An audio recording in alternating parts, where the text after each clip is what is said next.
Ladies and gentlemen, welcome to the GBYWN Australia podcast. Once again, your host, Aston Crude, 11 times heavyweight champion, by the way, for those counting. Here tonight, I have part 2 of my interview with JD Flame, Commissioner JD Flame.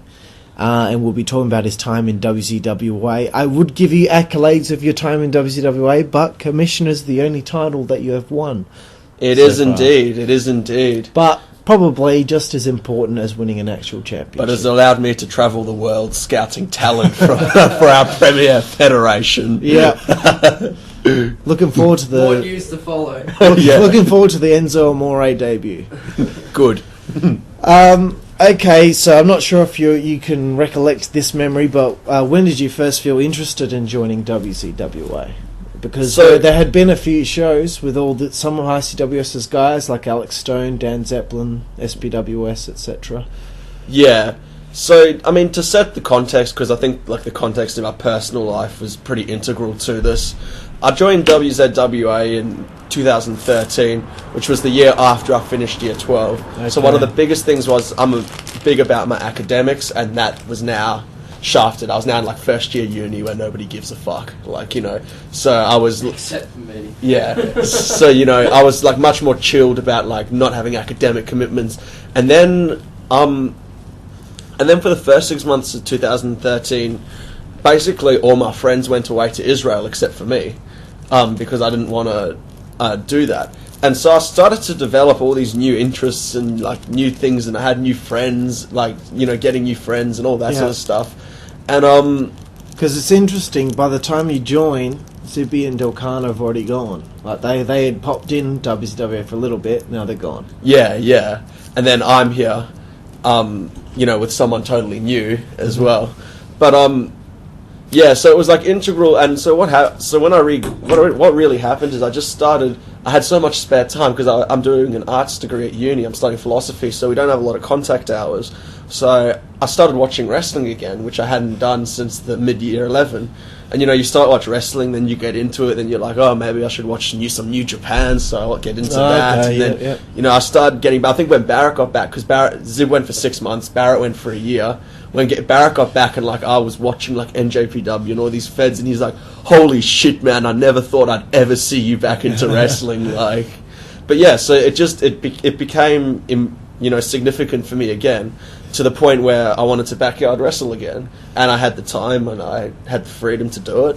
Yeah. And so that's when I wanted to do WZWA. And another really key factor was I spoke to Zach about the backyard wrestling. He knew about the backyard wrestling, and he was always kind of keen on it. But Zach's also a lot like Zim, lots of commitments all the time. And so we always chatted about it, but it never ever kind of went to fruition. Okay, yeah. But yeah, the decision to rejoin was motivated by Zach wanted to do it, and then I wanted to do it, and then I messaged you, and then we were actually able to work something out. I've got this guy, Fazer, if you need any more guys. We did need more guys at the time because we had masked wrestlers on the roster. So, yeah. So it was cool to, no pun intended, phase them out. And get you and Fazer, because I didn't know Fazer from, my next door neighbour. Yeah, basically. I guess some people do know the next door. I don't ever want anything to do with any next door neighbour, no matter where I go. Nothing to do with you. I'm sure they hate me because I do these podcasts all the time and they listen to us talk about this bullshit. Okay, so first talks, Fazer wants in as well. You're going to come in as a tag team. So I know a few people were very iffy about you coming back because they weren't sure if you're going to be like JD Flame back in the day, or if you're going to be... Were they? I don't know specifically people who said don't want JD Flame. I know, but in here. general, I'd be interested to know where... I don't know who it was, but I knew people did say not sure. Okay. And I was like, just give him a chance. Who knows? He might have changed. You don't know until you see it. And even if there is a problem, it's not as bad as Rex Regan. And he'll agree. He was terrible. I think he was one of the first people that posted on the first event I wrestled at. He's like, I originally hated the idea of JD Flame coming in, but then when I saw him, I loved him. And I'm just like, well, you never fucking saw me wrestle it's in funny. SWS. He was never there when you were there, so where did he come up with this conclusion? Hearsay and rumour, I guess. But you debut with Fazer at Wham Bam Body Slam March 2013. My name for the event, which everyone hated but me. You debut on Access All Areas with Alex Stone. Now, Alex said to me afterward he wasn't happy with the segment because he was a heel, and you guys heeled on the heel, and he felt emasculated as a character. Like, what the fuck? They should like me. They should have acted like they liked me because I'm a heel. Maybe it's just a fault of you guys not knowing current storylines at the time, but Alex was like a prominent heel. Thought it was going to be more of a celebration of heels in the segment, whereas I guess Zach kind of talked shit to him, you talked shit to him, and he was just like kind of in the corner like, well, this segment isn't going the way I thought at all. But and what can you do when it's 2-on-1 and you're all heels? Yeah, and it was just supposed to be a segment just to debut you guys, get you guys to talk on the microphone about how you're a new team coming in. Yeah. But from there you wrestled the Backyard Rockers, which was Antilochus and Monet, and just watching the match, immediately Fazer got it. Fazer was immediately capable of hitting several moves. He probably didn't even practice. Yeah. He probably just knew how to do them straight away. Zach's incredibly athletically gifted, very, very athletically gifted. And so when you have that sort of person, in wrestling, it's a match immediately, And because he'd watched wrestling before, like Tinder match? Zach, yeah, man, it's in the match. Zach was like, because Zach was one of the ones pushing for me to do wrestling, and Zach was watching a lot of wrestling himself. So every move he hit there, which is like massive props to him, is stuff that he'd never tried before, but that he'd just seen on TV. No, it's just like if I'm going to he give hits a crack. this finish of the angle slam for the first time, and I was like, I've never seen an angle slam hit so well other than Kurt Angle. Yeah, and it looks legit. And the best thing about it is Zach's into like proper fighting as well. So like when I watched his match with Lowered Resolution, it actually looks like parts of it look like a UFC match. Yeah, Well, his girlfriend is a babe. championship kickboxer. She just came back. Hey, she's a babe. Nice girl, lovely girl. Talk about punching above your weight there. I hope he doesn't listen to this. I'm sure. I'm just joking. Zach is sexy. Nah, Zach, you are a root. Yeah, Zach, I'd fuck you. So I guess because I've already got a plan for all these characters for the next few months, I actually hadn't clued in plans for you guys straight away because it was just put upon me to come up with something on the spot for you. Yeah. So the first few matches are against masked wrestlers. So the second match is the next event, another night show, I believe, and well, no, this is the first night show I believe you wrestle on against Scream and Esqueleto, me and Brian Lowe, basically. Pretty decent little match just to get you guys over a little bit more. First time I actually get in the ring with either of you guys.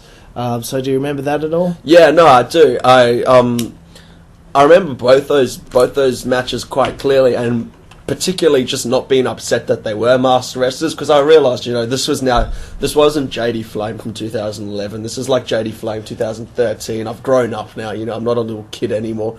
So I realised that, like, you've obviously got plans. We're coming in. We're interrupting your plans. But I was also happy because I hadn't wrestled in ages. I needed to get back into wrestling. And plus we're establishing your team as best we can by getting 2 wins straight off the bat. Yeah, and Zach hadn't wrestled before in his life either, so to not have a serious match up there and for both of us to be able to get all the ring rust off in those first 2 matches was an amazing opportunity. Yeah. Alright, so from there, you guys were actually slated to be the first ever tag team champions. We were about to enter you into a feud with Legion, which was Mikanos and 3 Dog. Correct, yeah. I don't know if it was before this or if it was after this, but there were some problems behind the scenes with you and Zach. I'm hoping you're okay with talking about this, because I know you said that at the time you didn't want any of this to come to light, but I think now's a good platform in order to talk about this, because I'd like to talk about it as well. Yeah, now's a good platform, particularly because it was very much located in the context of what had happened. So we debuted in March 2013, and remember, me, Zach and Zib and another few guys had a band together. Zib got back in July 2013, and we tried to reform the band, and we couldn't. We had these clashing ideas, and we actually couldn't reform our band just because we all had different ideas of where to go. We still had a member that was overseas. Yeah, and so it was very much located in that context. So when it came to like working with Zach, we'd already been through this experience where we just couldn't agree on things. And then what I saw when I saw Zach proposing plans and stuff for matches was like a classic, almost like a out of total naivety, just like a Mitch and MWF sort of thing, he knows best kind of thing. Yeah, which I didn't take so well. I didn't take so well to, but I wasn't going to go JD Flame angry, cause heat. I just wanted to, just eject myself from the situation and separate myself. So I think I haven't actually told Zach this, but because when I told Zach that we were splitting up, I said, Carl the Booker's just made a decision to split us up. I didn't say, any of this to him. We'll get to that bit. Yeah. But I just want to get on to the beginnings of certain issues before we get to that idea of splitting guys up. I think, what you mean, like, what made us split up? Not that, but what were the beginning issues before we get to the actual part where you want to no longer be in a team with him? The beginning issues, it was purely just me. I didn't want to... What I wanted to do in WZWA was come back and kind of chilled out, wrestle, do exactly what Zib did with ICWS. That's what I wanted to do. And Zach kept on saying to me, "I'm going to be WZWA heavyweight champion by the end of the year," and all stuff like that. And and it wasn't so much that we had beef between us. There was no beef between us at all. It was just that I just did not enjoy having that sort of attitude, and especially when you're planning tag team matches. And I remember when we had a thread when we were doing the Black Carnival match, and we were discussing a finish, and Zach wanted this one particular finish. I can't even remember what it was, but then it was like me and you and Lo all said no, you can't do it. Okay. And I don't remember. No, that's because I would have been focused on my other match. So I've been like, of course. Yeah. He remembers that last shit. Yeah, only Destructor for. We're coming to that. I'm sure that'll come up. I'm actually surprised I didn't mention it. I can't believe I didn't mention Destructor in the ICWS bit. I should have. That's my problem. Oh, that's okay. But let's get away from that and get back onto this feud with Legion. You guys have your first tag team match. You've beaten 2 tag teams. You call out any tag team in the back that wants to face you. They've just formed their team at the end of their feud with the Black Carnival. So now they're on to the next thing. So they accept the challenge. And basically, my idea for the match was, it just starts out as a normal tag team match, but because both teams want the win so bad, the story to be told is it gets more and more violent as it builds up to this fucking epic moment where you guys just can't be controlled by the referee, so we can get to that rematch the following show for the tag titles. Mm-hmm. So I don't know if people were happy, because me and Mitch were having huge issues at this time.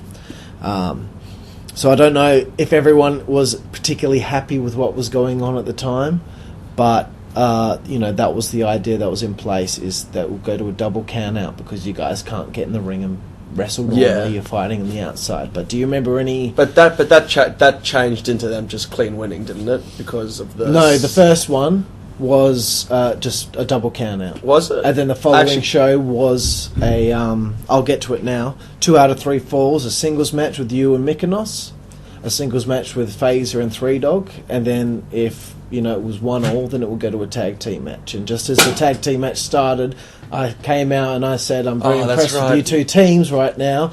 You know what? The winner of this match is the first ever WZWA Tag Team Champions. Yeah. So it would have been prior to that I'd said to you already that we were going to split. Yeah.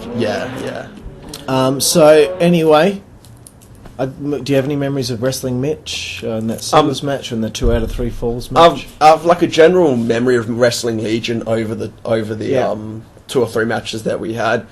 It's just a 2-show feud, pretty much. Yeah. And like always, Mitch and I have great chemistry just because we did body spray together, so we know each other. But also, I feel very much on a similar platform in terms of what we want to do in wrestling. We don't want to go through fucking barbed wire, light tubes, that sort of shit.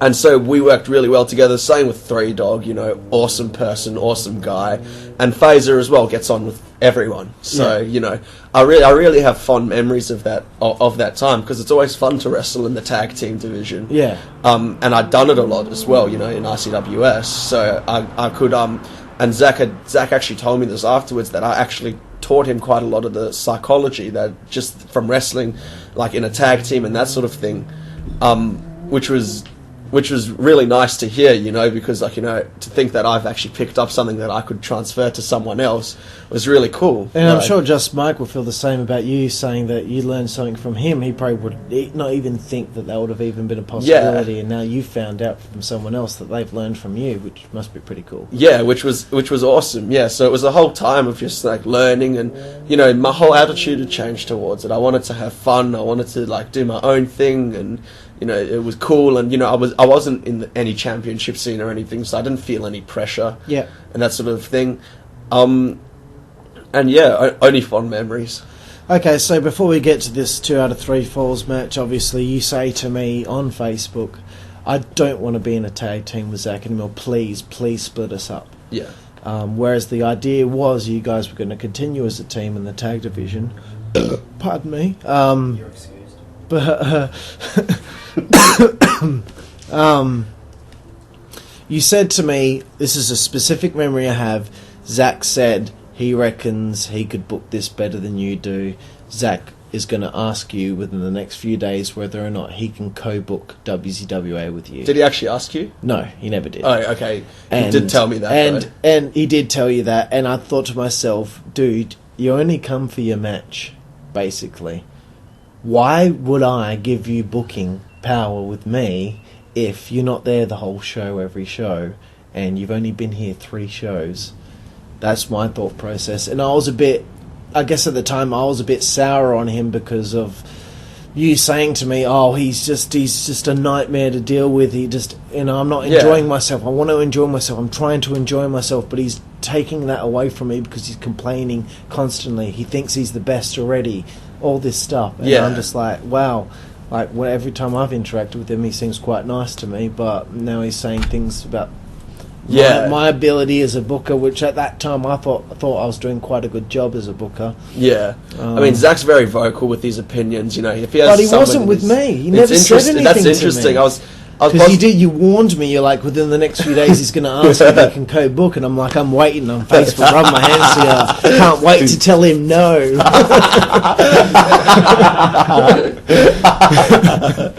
But you know, so he probably never knew. Insults lined up. He'd been drafting them. Listen here, motherfucker. Yeah. No, but he never said anything to me. Yeah. He always complained. And then from there, after that, you know, he missed the next show, and you know, it was obvious to me he wasn't as dedicated as I thought he was going to be. So yeah, but that's Zach, how it is. I don't know if you're listening, but Justin wanted to split the tag team up with you. Yeah, and I thought it came at a good time because, man, you was a babyface. We'll get to that. Yeah, I'm excited. So after the match, after the Three Dog and Mikanos become tag team champions, Fazer turns on you, beats you up, leaves you laying to start a feud with you guys. And unfortunately, let's have a look. Did I write it down? Well, have you got to the match with me and Zibby and Fazer's thing at the end? Just before that, we're almost there.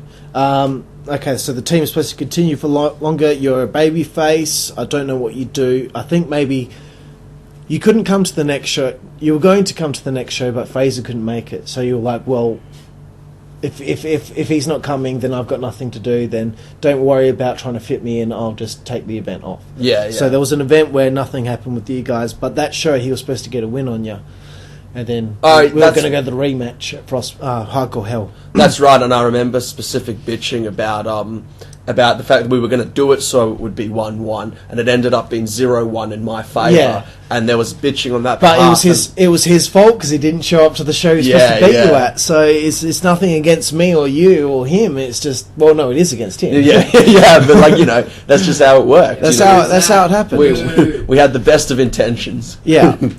So before we get to this match with you and him,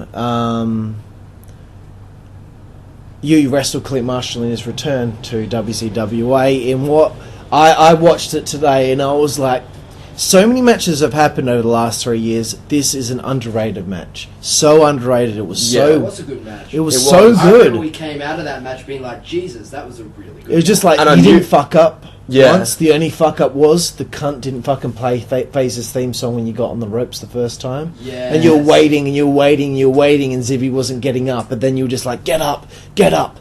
And then he didn't get up. And then, like, the theme song still hadn't hit. So you hit him with an axe handle. And then you set up the same spot about 2 minutes later. And then his theme song hit, distracted you. And then fucking Zibby gives you this fucking power slam off the second rope. I don't even know how you did it, but it was so amazing. good. Like, and what- then, like, I was telling you, I want to get over the cutter as a finisher that can come out of nowhere. Yeah, and can I remember win. that, No yeah. matter how much you've taken, if you just hit that out of nowhere, you can win. And you've been beaten down. He goes up for the You were the supernova, slips originator of the behind, RKO out of nowhere. Boom. Yeah, boom. You slip behind the supernova. Boom. 1, 2, 3. All over.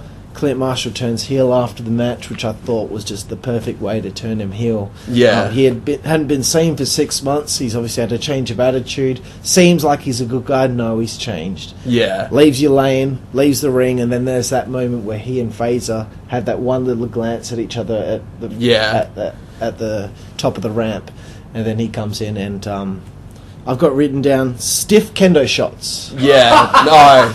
Particular memories of that. I'll give you a photo to put on this podcast of my back afterwards. I have it. Also, I'd like TWA pictures so I can put it up on the podcast if you've still got them.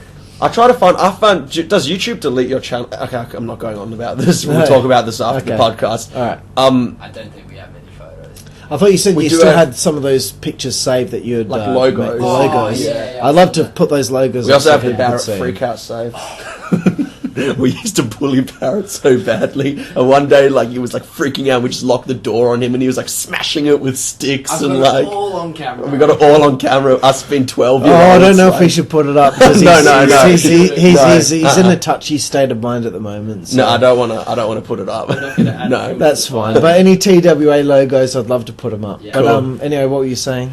Other kendo stick shots. So yeah, Zach came in and I told Zach before because I thought I could handle it. I'm like, just hit me as hard as you can, like, because I thought he was gonna. But my idea was I thought he was gonna just be like, when people first think wrestling's fake and then they go for weapon shots and they don't actually hit you, like they try to stop just before, Oh, yeah, and you yeah. can see that it's shit. When you go for a weapon shot, you got to fucking just hit him. You know? Yeah.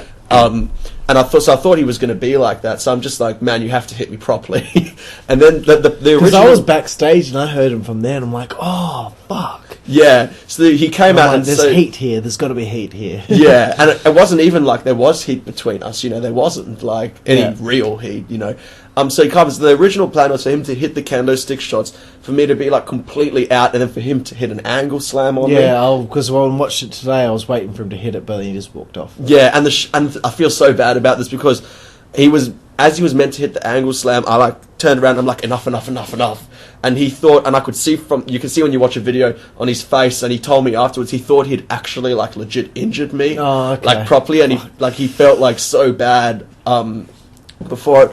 But the worst thing about that whole thing was, those kendo sticks, that was probably some of the tough, like, the things that hurt most in wrestling for me were those kendo stick shots. You had to drive me home that night, and you could barely drive. I could barely like sit on my Oh, back. really? Yeah, it was so Shit. good having a few cones after that. You can lie down. But one of the worst things about that was Zach brought a bunch of his mates along to that event, and they all got pissed, and they're not exactly the nicest people, in my opinion. And one of them, as I was backstage, I had my shirt off, I was trying to just get some air on the bloody welts, and he goes, "Hey, great match, man," and slaps me straight on the back, as hard as he could. This bloody Ryan, whatever his name is, Ryan Cook, yeah, I'm going to name drop here. Fuck you, Ryan. And I remember, I turned around and I was like, "Go fuck yourself!" and then Noel was up there and he was like, "Don't shit. swear." But then he realised what happened, and then he got really pissed off at Zach's friends. Okay. Yeah, and that's why they haven't reappeared. They were a bit of a nuisance that night. Yeah, that was the weapons. Zach was in the weapons. Fans bring the weapons match. Yeah, wasn't he's in it? the match with Tim Yeah, yeah, Shinigami. That was good. That was a good match, actually. yeah. It was. All right, so from there, Hardcore Hell 2013, I've got written down JD Flame defeats Fazer in a very underrated street fight. I thought it was amazing. I actually can barely remember the street He, fight. he put you on the table, went for a splash, and in midair you got off the table and cutted him on through the table. Did it look to win good? the match. Yeah, really Oh, good, yeah. sweet! I want to watch. I'm going to watch it when I Because get I was home. watching, like, there's no way. Okay, he hits it pretty good. Okay, Yeah, yeah, really good match. Yeah. Yeah, I wish I could hit the cutter good still. I can't hit it good anymore. No, come on, you have. Nah, not since like our match for the commissionership. I haven't hit a good RKO out Oh. of nowhere. No, I can't think of anything. But Anyway, yeah. Anyway, from there, Battle War Revolution. You weren't at the show. Neither was Fazer. I don't know why. You might have been on holiday. I think Yeah, it was no. that. It was in that November, December time. Yeah, so it yeah. was You would have likely. been away somewhere. Or it was exams. Yeah. That's exams. I was away. Yeah. Yeah. Oh, that's it. It's exams. Or That's both. it. No, it would have been It exams. was Yeah. Justin's annual pilgrimage to Amsterdam. Hey, it's biannual now. Biannual. I actually didn't go this year. Crimea River. All right. So Christmas Carnage. I've had some time to think about things, and I'm ready to do the big build for you to make you a bigger babyface in WZWA. I think it was the match with Clint Marshall when you came out with your trench coat and you were on the ropes and you were like, what's up, JD Flame?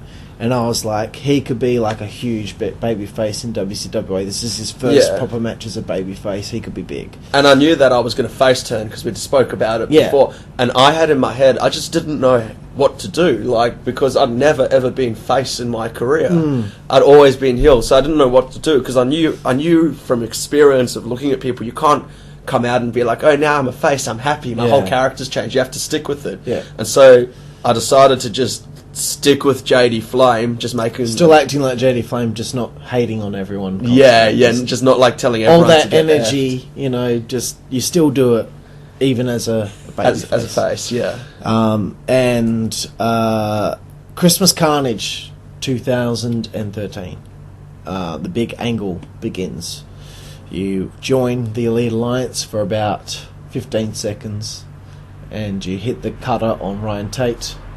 Oh, that's right. That's the beginning of the show. So everyone's fooled into believing you've joined the Elite Alliance, but the whole idea was you were going to put the shirt on, and once you put the shirt on, everyone will believe it. Yeah. But then you hit the cutter on Ryan Tate, and then you end up having to wrestle 2 matches in a row. Wrestle Dan Zeppelin. You got to get through him to get to Ryan Tate for the backyard title. Yeah. So and you know what the great thing about that was? It's one of the only shows, I'm pretty against people doing drugs at shows because it's like bad. It was one of the only shows before I decided, I'm just going to have a few cones in my car before. And then I come and I forgot that I was meant to wrestle 2 fucking matches. And I was just like the whole time, it doesn't look that bad on the video, No. but the whole time in my head, I was just so spaced out. I was like, I hope this is okay. Well, they were 2 really good matches, and then we were going. You beat Dan, and then you lost to Ryan.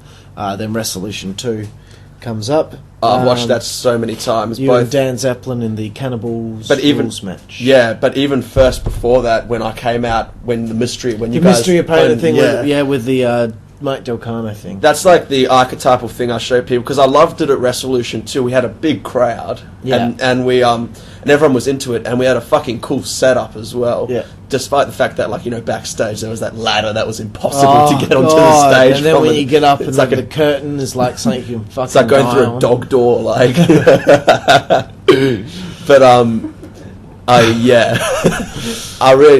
loved coming. I loved the fact that I could come out first to fool everyone into believing. Everyone thinks that you were the one behind the messages to Ryan Tate, but it was actually Barrett, and then it's the greatest when he trips who's been over. messaging me for 6 months straight every fucking night about the thing that he's going to do, and we've got this planned up. Everything, Yeah. this is what's going to happen. Okay, I'm going to be in my car. Justin's going to text me when it's time to come down.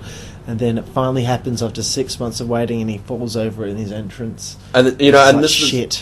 yeah, Fuck. It was always But meant to happen, wasn't it? Yeah. what? Him falling over. It wasn't meant to happen. He did it by mistake. It was almost meant to happen. It's almost like, yeah. with Barrett's luck, that has to happen when it's Yeah. a big time Perfect situation. And it was that was awesome as well, just in terms of because by that time me and Barrett are at the stage we're at now, we're great friends, so we're able to coordinate this. We're both excited about this, about his return. I'm one of the few people that know he's actually returning. Nobody. It was you, me, Ryan, and the referee.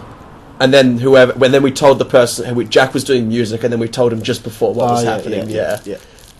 And that was it. Yeah, that was really cool. Yeah, I thought that was awesome. Monet was the referee because he figured it out beforehand. Because Barrett, the dickhead, tried to be all messaging him on Facebook, who do you think it is? Well, obviously now he knows who it is, you dickhead. What the fuck? Something like that. He just gave it away. Monet was like, it's you, isn't it? Oh, shit. No, it's not. I'm generally curious. But yeah, then I had the Cannibals rules match with... It was a bit of a strange stipulation. I just want to do something different, I suppose. Yeah, and that was interesting as well because I don't have a much love for hardcore wrestling, and then at this time Dan is now the hardcore one of the icons of hardcore wrestling, and so I remember messaging you before and saying first asking to change the match again, so you didn't wrestle Rusty in that match. I wrestled you and Dan wrestled Rusty. And then when you said, no, I want to wrestle Rusty in a ring, then we were thinking of changing the stipulation just to a normal match. But then I'm like, it's Resolution. Fuck it, whatever. And the thing with me now is that it's not even that, when I rewatch that match and, my thoughts on it, it's not even that I didn't like taking the pain. I just hated, having a barbed wire chair and having to hit Dan, who's not even wearing a shirt.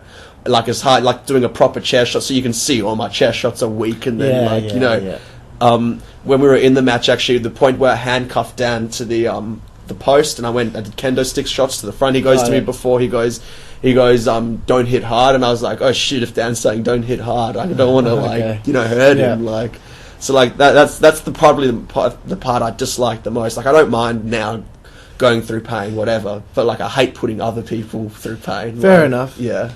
Fair enough. Alright, so Resolution 2 is a pretty good show.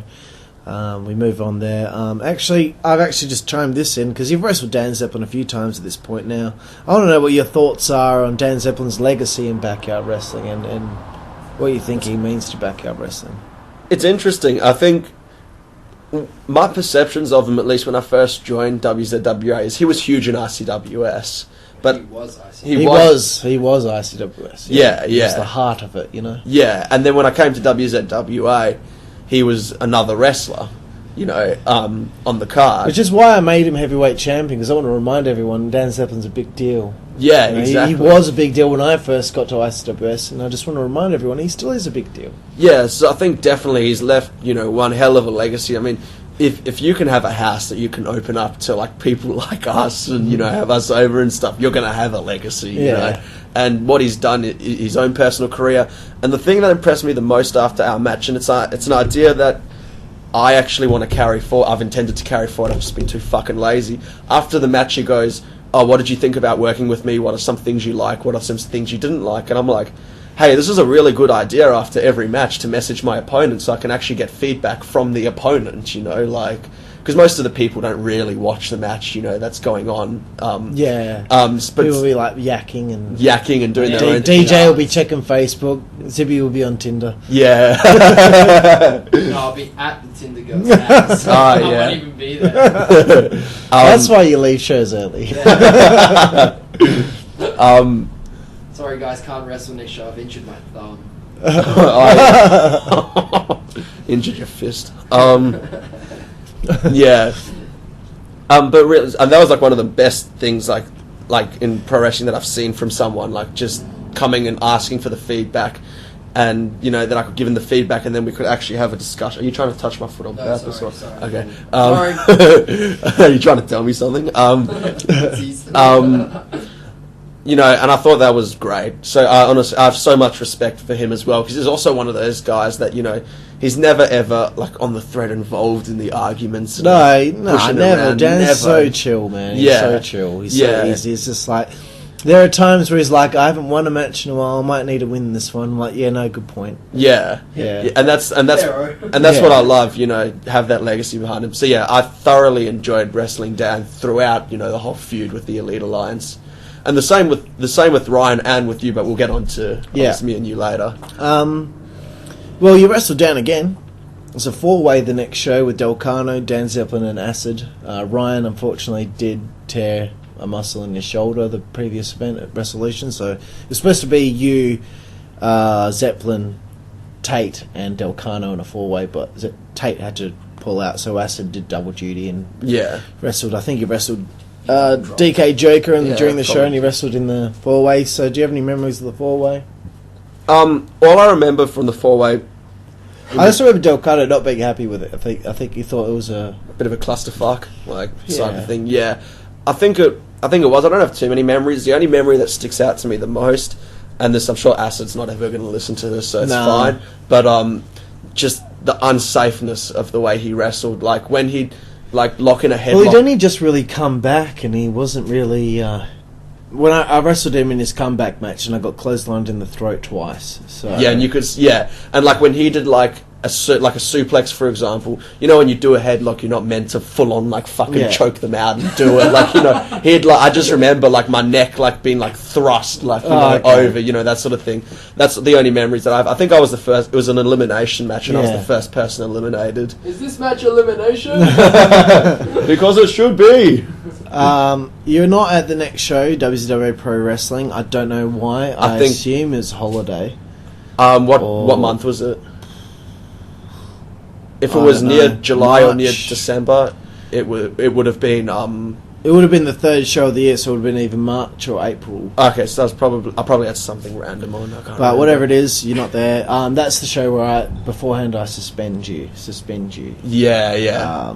But the next show, you wrestle Delcano in a very underrated I Quit match. Yeah, both me and Barrett loved that match. Yeah, I watched it back and I remember being like, fuck, that's one of JD Flame's finest fucking hours. Right? Really? There. Yeah. That was so well done. I'm glad you think that, because I've hated my wrestling ability since I got back to WZWA, but only probably because everyone else has lifted so much, it's like the competition's up now, Well, that's why Johnny V and Nick Arrow didn't want to make a comeback. So, we can't keep up with what's going on. I'm like, just have fun. It doesn't matter, dude. You don't have to have the best match every show. And it worked so well. Yeah, that was such a great match, man. Yeah. But yeah, me and Barrett, the I Quit match, that was awesome. We fully planned that. We were able to go to each other's houses before and practice some of the more complex. I can't remember what we practiced, but some of the more complex moves. Barrett's always been a spot master and always will be in terms of coming up with good spots, good segues. And he was the one, because I think Barrett had started training with EPW at this point. Yes. He was the one who first introduced me to the concept of a match structure. That match, I never knew before that matches have a structure where you have a shine, and then you have the heel heat, and then you have the comeback, and then you have the false finishes section, and then the finish. Yeah. I never knew that before, and he introduced me, and I was like, holy shit, this is fucking cool. I can do things this way now. And so, I had a great time. And, Barrett's one of those people, we have this chemistry. He knows how hard to hit me with weapons before I'm uncomfortable with it. He knows what to do. And I think it was great. Yeah, I really liked it. It was cool. Now I want to ask you, what does Mike Delcano mean to the career of JD Flame? A lot. Because that's the last match you ever had with him, and it probably will be, so... Yeah. No, a lot. Because the thing with Barrett is that, because, as I said in the previous part, I've always been a touchy person and stuff, so I've had trust issues and trust issues with people, but the thing with Barrett is that's completely dissolved. I fully trust him. So if he wants to call a random spot in the middle of the match that I've never heard of, but that he wants to do, I'll just do it, because I know that he knows what he's doing. But even for my whole career as a whole, he's allowed me to wrestle matches that are far beyond how I could have wrestled with other people. And because of that, I believe it truly has picked up my career to where it is at the moment, because you can only be so much character without being able to wrestle. But he really if you want to know who I learnt most of my wrestling from, it's Barrett. He's been the person who's primarily taught me everything, and I'm so thankful for that, because it's been done in such a proficient way. He knows what he's doing, and I can't even put it in words, what he's done for my career. And don't mind me, I'm just trying to get, just to check and see if there's been more questions for the Q&A. So I'm not ignoring you and checking Facebook. No, that's cool. Just seeing if there's more coming up. Because I've got all the questions in here, but I need to make sure that I haven't missed anything out. After this I Quit match with Delcano, there are some back problems with you arising. What's going on? How did that come about? So what started happening is after I'd wrestle each event, you're sore on your back afterwards the next day, obviously. Yeah. But like the soreness would last like 3-4 weeks, and then kind of go away. Okay. And so I thought, just in time for the next show. just in time for the next show. And so I thought, okay, what's going on? I better go see a physio. So I went to see a physio. Conveniently, my cousin owns a massive phio practice. Who I used to work for. And got fired with it. It was quite awkward, but we won't talk about that. Yes, we will. We already have. What basically happened is she looked at my back, and what your back is supposed to be like when it's in a relaxed state and you're lying flat on the ground is it's supposed to be like reflexive. When you push off every muscle, it should almost bounce. You know what I mean? When a muscle's been traumatized, a muscle locks up and it tightens, right? Yeah. And what she was seeing is that all the muscles in my lower and upper back were in this locked position, but from the wrestling, but they weren't untightening. They weren't, coming back to the normal position. They were staying locked in this hyper tense position, and that's what was causing me all the back issues. Okay. So we did like multiple things, like obviously massage therapy. I did a lot of acupuncture as well during that time. I've been going through it now, and I've been doing the acupuncture. Yeah, acupuncture's hell good. Oh well. I keep getting it in my ass, so... Oh, fuck. Right in my ass cheeks, because my ass cheeks are apparently really tense, so she needs to loosen them up by sticking needles in my ass cheeks. My glutes, as she says. Your glutes. I just reckon she just wants to touch my ass. No shit, eh? I found acupuncture in your back is so good, because I can't handle watching people, like, put needles in. Don't you feel sick when that needle goes in? Don't you feel sick? Because it's quite a long needle. And it's very thin as well. Yeah, because when I get it, I feel like, it makes me feel ill, like the way that I can feel it. I mean, if I had it in my ass, I'd probably feel that way, but because it was in my back, I really liked it. Like, well, that's probably how it feels every time you get it in the ass. So. But yeah, the back problems continue, and that's why. Hold on, we're just gonna make that comment. No one's gonna say anything. No, I want to keep going. Not fair enough. Shut your face. Autumn Brawl is the next show. It's a War Games match with the Stone Army. Yeah. You, Alex Stone, Delcano, and Mikanos as a surprise partner. Basically, it's supposed to be a Radical Movement reunion, which was supposed to have Chris Zeppelin involved, but he backed out at the last second. Yeah. But you were handcuffed ringside the whole time. And, obviously this match is infamous for the match that it was. I booked it wrong, because at every single occasion that there was, it was always 2-on-1, 3-on-1, 3-on-2, 4-on-2, 4-on-3. It was just terrible. Yeah. The way that I booked it. But at this time, there are some issues going on behind the scenes. You're getting some insults whilst you're handcuffed to the ring by one of... I'm not going to mention his name, but he's a friend of a friend from WZWA. And then there was a bit of a thing on the thread about it. Yeah. So what was exactly happening? I mean, what was happening is that, we're cool, we're not like, Jewish religious, and if you make a joke about Jews, we're gonna fuck you up and we're gonna take offense to it and that sort of stuff. But it was... I didn't know what happened here. Oh, didn't you know what happened? So it was more like, I was handcuffed to the ring, and I was supposed to be unconscious, you were unconscious the whole time. Yeah. And he was literally muttering anti-Semitic insults every 2 minutes to me, and I wasn't even doing. It's not even like I was in the ring wrestling. And you're a babyface. And I'm a babyface as well. So I'm like, this is wrong. You know what I mean? Yeah. And so I think things got a bit too violent on the thread, because Barrett's like, I think Barrett said next time if he ever does, he's going to fuck him up. And then I think like Josh got involved and said, well, if you try to do it, then I'll fuck you up, and like. It got a bit... I'm not aware, so you'll have to explain exactly what happened after this podcast, because I'm like... Yeah, but anyway, that was a big thing, and we honestly don't mind it, but when it comes to like that, you know, when it's like every 2 seconds, like, you know, you're getting insulted, it's like, this is crossing the line from funny to just being pure racist. Yeah, like he's saying it not to get a pop from everyone, just as a joke. He's saying it straight to you and no one else can hear it. That's just personal, isn't it? Yeah, exactly. And like, one of the things that I dislike, and because sometimes it does, even at events, sometimes it is a bit much. Like, people with no harsh intentions. I believe that on that occasion it was with bad intentions, but people with no harsh intentions say it, and then, you know, I try to show videos to like friends of mine who are Jewish as well, and then I show them, like, say they want to see the developments to JD Flame, so I show them 5 videos, and in each video there's a Jew joke, and by the end of it they're like, wow, your friends are a bunch of racist dickheads. Like, well, I don't even know if you're aware, but after we had a conversation earlier today about that, I went on the thread and I was like, no more. These jokes have been happening since 2010. We've said every joke that there can be said. No more. We don't need to hear it anymore. Yeah. You get over it. It's not funny anymore. It's not relevant either. Okay. One time I made a joke. Barrett would come out with like long pants and he'd have his like little trunks underneath, and he took his pants down, and I said, and he takes his pants off to expose a circumcised penis. Yeah, no, that's And then funny. he said, like, when he watched it back, he laughed really hard because it was just a stupid little joke. Like, yeah, Jewish exactly. people get a circumcised penis. Like, and even when, but like, I don't say anything about, like, you know, like World War, whatever the fuck. You know, I didn't pay attention in history class. So I don't know what World War.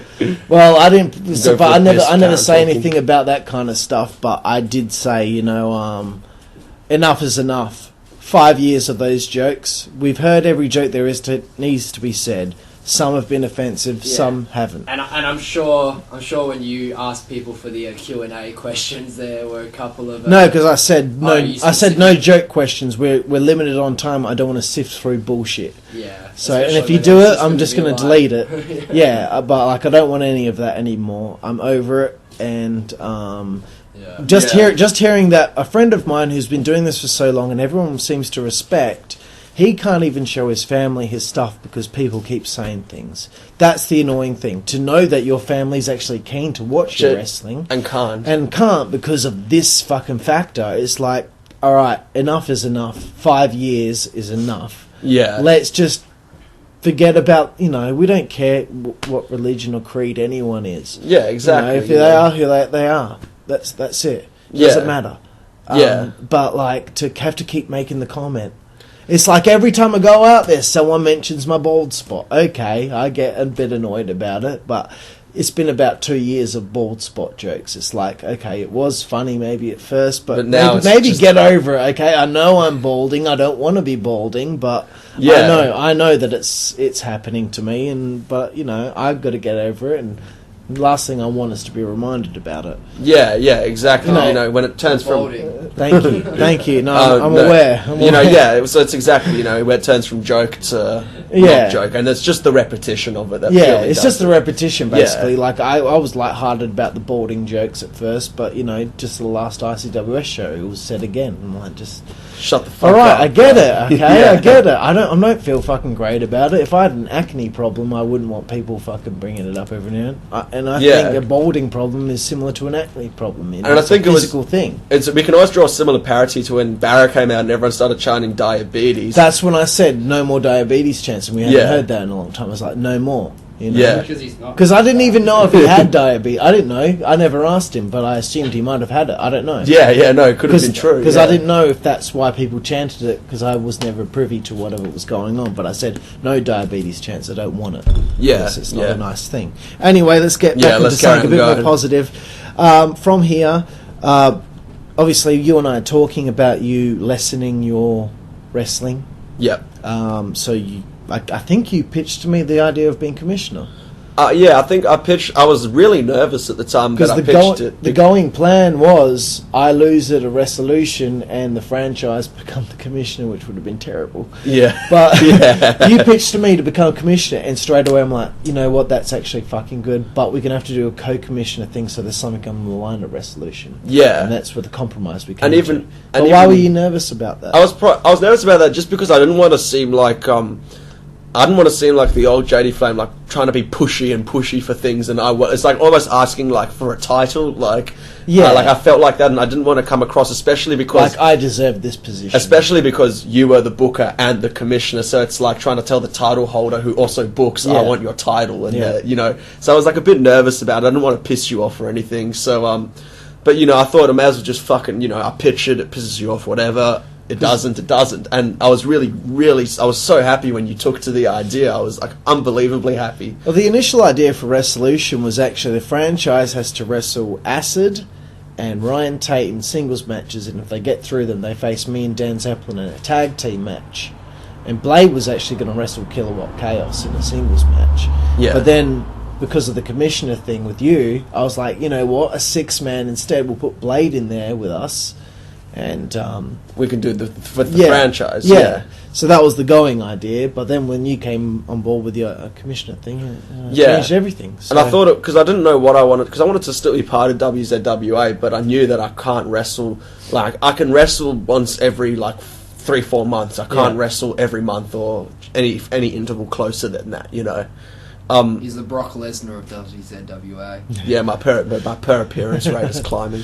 Better have a big budget car. But yeah, so I really wanted to do something. So I was so glad that we could take the commissioner idea, and run with it.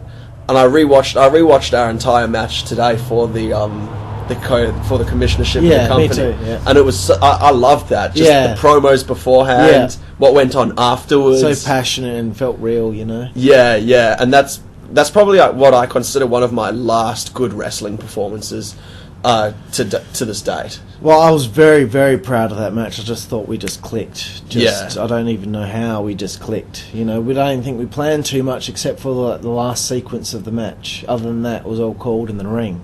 Yeah, but yeah, and it was one of the matches. Like, the way I can tell my matches are good now or not is like I'm not fit anymore. So if I'm puffed out and I can't breathe at the end of the match, I know that we've done something wrong with the timing. That's why, like with Zib's match and I earlier, I wasn't puffed at all. You know, we'd done the timing, and the same with me and you. You know, we're just on the same level and we could do the same things. And you know, and it was awesome. It was awesome. It really was. So you defeat me to gain commissionership, but then I throw in the swerve of I chose my words very carefully, so we're co-commissioners now, which was a nice little fuck you to the fans after they're all so happy. Yeah. So you have a bit of time off from wrestling, but there are some scheduling conflicts. I think you miss one show here, and then you're back here, but then you miss another one, and anyway, you're back at least for Christmas Carnage. So we have that big promo with you and the franchise against us, where you basically put everything on the line, and we put everything on the line to set up the big showdown at Resolution. Yeah. So how do you feel this feud is going so far? I mean, with what, the EA feud? Yeah. And I know you're a little bit iffy about the franchise thing, because you had said to me, well, why are we aligned? And I try to explain it to you, and it's something that's not really being shown on camera so much. It just so happens it's a coincidence you both have the same battle. Yeah. And I mean, I thought with my initial worry with the franchise wasn't so much like the lack of story alignment. It was just that, it's probably stemmed from that, but it was more that, like, if I'm going to if I'm a face commissioner and I'm going to choose two people to side with me, why would I choose two of the smallest guys in the Fed against the EA, who have some of the biggest guys in the Fed, you know? It was supposed to be more of a thing of, like, they were part of founding the company, so I wanted, like, the new age side of trying to change things with the old guard of WCWA's past to be recognised in that way. Yeah. So I thought, like, they would be perfect for that feud, and you know, they got a bit stale by that point. All they were doing was just tag team division stuff, and I wanted something bigger for them, because, you know, I knew that Jack meant a lot to WCWA's past, and so did Luke. So I wanted them to be a part of that big moment. Yeah, definitely. So we get to Resolution 3. Before we even get to this match with the company on the line, let's talk about Delcano versus Marshall.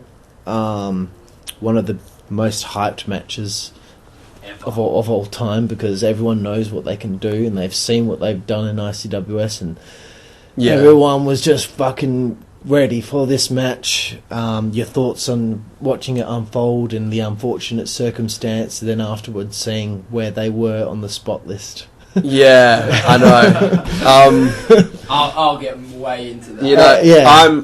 And the breaking of your heart when you see how far up they were on the spot list. yeah, you know, and what they could have done. At this point, you know, in my life, though, I'm quite spiritual in the sense that it's all temporal, and you know, whilst it was very heartbreaking to see a match that could have gone so well and shortcut to injury. As I said to Zib and I watched it the other night, you've still got 18 minutes of footage.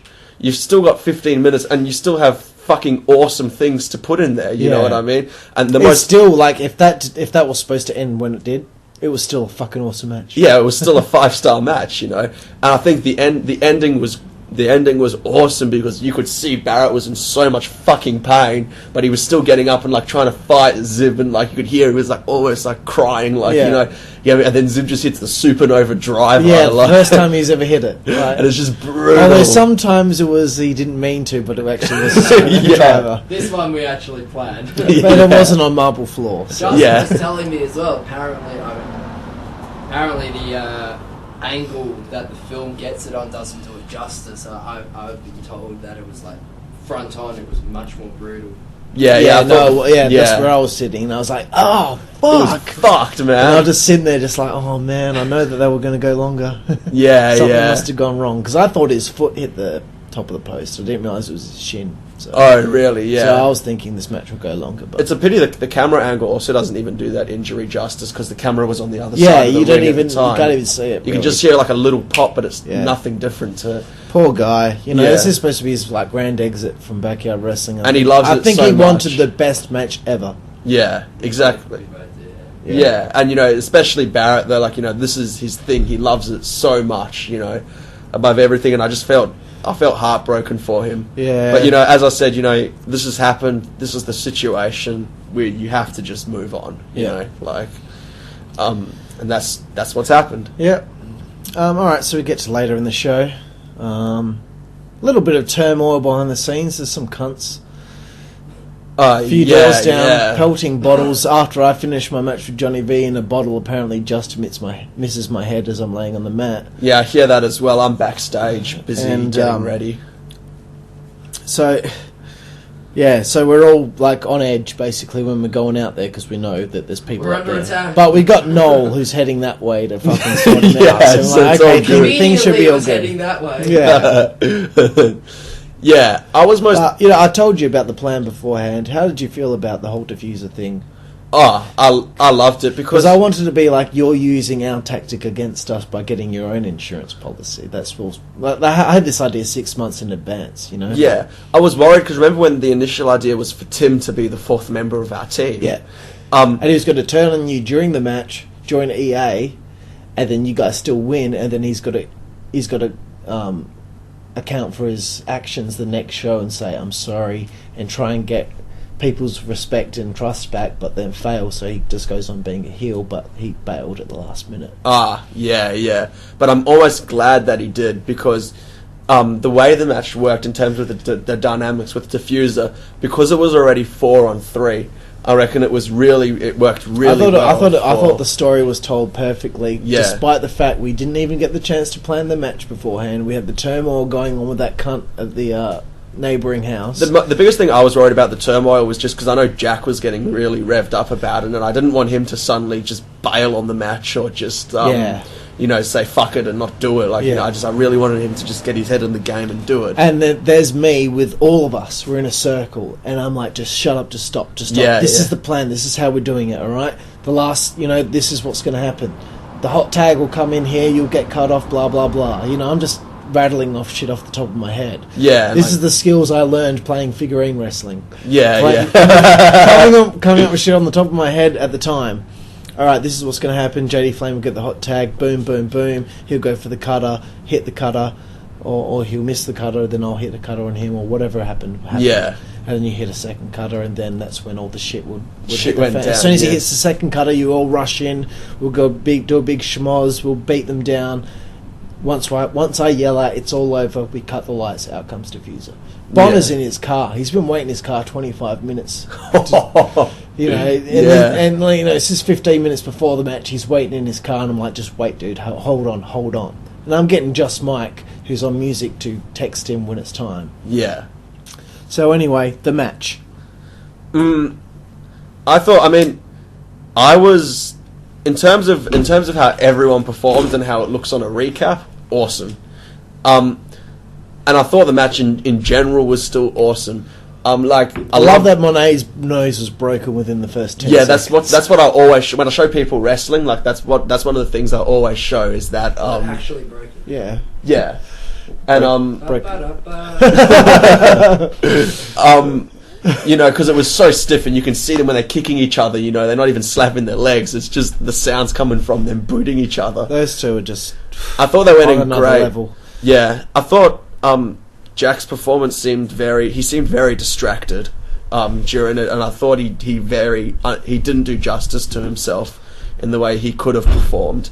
But I still think that it worked really well, and he, in terms of doing that segment with the hot tag and with you and stuff, it still came out brilliantly on camera. And when you did that flipping neck breaker on me, what the fuck did I do? What did I do? No, because you know what happened? As I came through, I missed your neck and I punched you in the face. Like, because you know, I have to come from underneath your neck. I punched you in the face, but for some reason you flipped over. But I was watching that, and I was thinking, fuck, it's so lucky I got up so quickly, because you would have landed straight on me if I'd laid... Because I didn't flip the way that I'm supposed to flip. I'm supposed to go like that, right? Yeah, just and like that. I just did a whirly bird. You just did a front flip. I'm like, what the fuck? Like, why... I've taken it before. Why did I take it like a fucking mong? How many beers deep were you? Probably about 8. Yeah, there you go. Oh, so you weren't even drunk. Alright, so the moment Diffuser comes out, as far as I'm concerned, this played out perfectly to the way I envisioned it 6 months beforehand. Yeah. Even when I thought it was just going to be a tag match.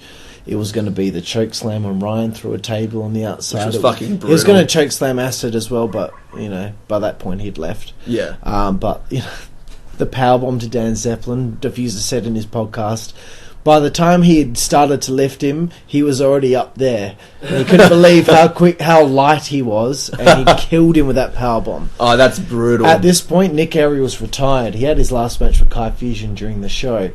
Nick got called into the ring during the beatdown. The next thing I know, Diffuser and Nick Ariel were touching for the first time in fucking 13 years, and he gives Nick Ariel a choke slam, which I find hilarious, because it's like he's retired. The next thing I know, Diffuser's choke slamming him. Poor dude. Classic Nick, though. Yeah, and then Blade, Blade attacks him.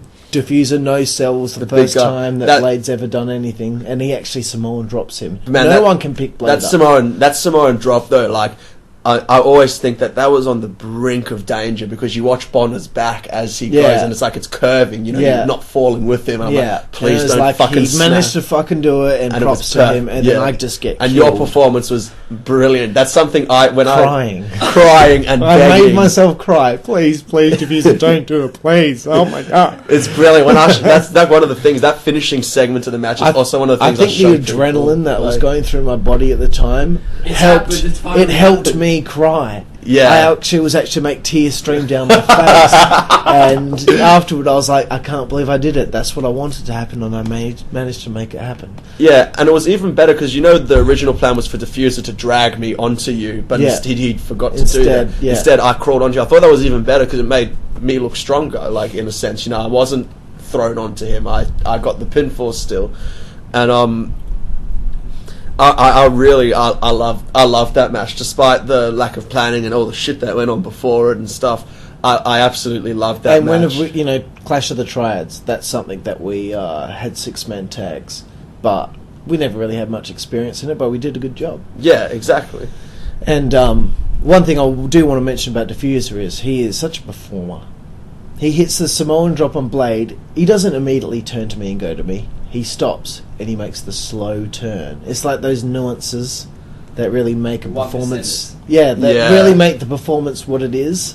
And it's just like, this is a guy who hasn't done this in 5 years. He's such a pro that he remembers the little nuances to make things seem a little bit more special. And I love it. Like, so much props to him for, like, man, if I had a family and a proper job and all of that, I would not be coming out to backyard wrestling. To be able to find time to do that 'Cause he only found the time to get there, do the thing, and as soon as he went backstage, he got in his car and he left. Yeah. That was the best part about it. Was like he was like this phantom that just showed up.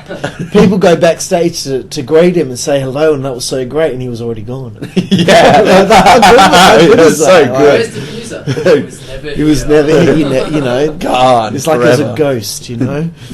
All right. So I want to ask you about the feud with the Elite Alliance and the comparison to the rest of your career. How that matches up. In terms of the top feuds I've had, it's either number 1 or number 2. It would only be number 2 behind the feud I had with Barrett. The sequences of matches I've had with Barrett. But I thought the Elite Alliance, character-wise, wrestling-wise, the way it was put together, the amount of people in it, how involved it got, I loved it. I definitely consider it one of the high points, if not the high point, of my career so far. I think the perception of JD Flame was always mid-card wrestler. Great heel, great baby face, but because of that feud with me and you and the Elite Alliance and all that, it made everyone realise JD Flame is main event. He can do that main event. Yeah, and it was also not even like people realising it was me changing as well. Like I watched all the matches between our commissionership match and the 6-man tag, and then even after that with my feud with Monet, which we'll get onto. Yeah. But even I thought that's just great for the character development. Like it gave me so much space and so much room to develop into that organic face where I could come out and still be exactly how I was before, but now like people are responsive to it as a face. Like Yeah. I will say, before you mentioned your back injury, you're already penciled in to become backyard champion at this point. I did have conversations with Delcano about dropping the belt to you when he was backyard champion, but I said I'm sorry. Like I've got plans with Nick Ariel to win the belt. Because he hadn't won a title since fucking 2003, so it'd been a long time, and I wanted him to do something meaningful. But there was a going idea of you winning the backyard title. I wanted you to win something, either that or the Australian title. There was something involved with you winning at least some sort of singles championship, but unfortunately that hasn't been able to happen. So I want to ask you now about having a heavy hand in your storylines. I was burned the fuck out, even with the booking committee. You remember. Yeah. You remember later in the year, I was, I don't even remember what show it was, I started to cry in front of everyone and saying... I didn't think I was there. You don't think you were there? Well, No. I was sitting there in front of everyone, and I was so stressed out because Chaos hadn't shown up yet, Three Dog hadn't shown up yet. We still had like 6 matches to go, and we had 2 or 3 hours to get it done in. Yeah. And I just said, I can't keep doing this the way it is. You guys need to be here early. This is stressing me the fuck out because I'm playing fucking babysitter to 27 fucking people. Yeah. You don't realise how hard of a job this is to get 27 people available for one day. No shit. Of the no month. shit. Of 1 month. Yeah. And then I've got to worry about the following month. To And get the month 27 after that. people. Oh, you can't do that date? Okay, this guy can't do that date, so we've got to do this date. Can we all do it? Oh, you can't because you got this. Okay. And then when I finally pick a date, and then people on the day message me, I can't make it, or I'm going to be 2 or 3 hours late. It's just like that built up to this point. I think it was Gentleman's Duel previous year. You weren't there. No. But so the show that I had Tommy Taboo. Yeah, I wasn't there. He had flown over and he was staying with me for a week while I was doing NHPW training camp with Paige's mum and dad were here to teach the wrestlers. That must have been cool. So he came over there to do that, and then he was coming to watch WZWA, and I had that to worry about, and all week I'd been depressed. And then on the day, I had lost it. Yeah. And I was there was just too much on my plate, and even with the booking committee, I just said to you, what do you want to do? Just tell me what you want to do. You figure it out, because I can't fucking get my head around any of it. I had writer's block, basically. Yeah, I couldn't yeah. figure out a good way to get these things that we were planning happening. So your thoughts on that time and helping me out and, having a heavy hand on Well, it all. it's interesting because I didn't even know you were going through that sort of thing. I thought you were just giving me leeway to just do what I wanted out of nowhere. Usually I'm Mr. fucking creative and I can come up with anything and everything, but- and if there's a problem, we'll work around it and find a way, but you were messaging me, but this is a problem, and I was like, fuck, I can't fucking think. You just tell me what you think is right and we'll do that. Yeah. And then when you did and it worked, and I was like, okay, I can trust Justin now. It's just like I trust Ice.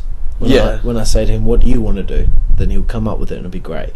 Yeah, exactly. Yeah, and like I really felt like I really enjoy the creative side of things and the booking side of things, and looking at character development and that sort of stuff. And I really, really enjoyed being able to have that, to play that part and shape it in the way that I wanted to shape it. Because when I look back at it, it's not one of those feuds where I look back at it and say, oh, I didn't really like that. It's one of those things where I look back and say, this is exactly how I wanted it to go, you know. And it was perfect, you know, and that culmination with the EA at the end, you know, and you doing your thing, freaking out at them and going nuts at them, and that was such good acting, you know. It wasn't even supposed to happen. I just did it. Yeah, but it worked well. I was like, this feels right. I need to be the cunt. So then when we get to the next show, it's just a thought on the spot. So when we get to the next show, we don't know where these characters are going to be headed. They're not the cunts now because Zaston's the cunt.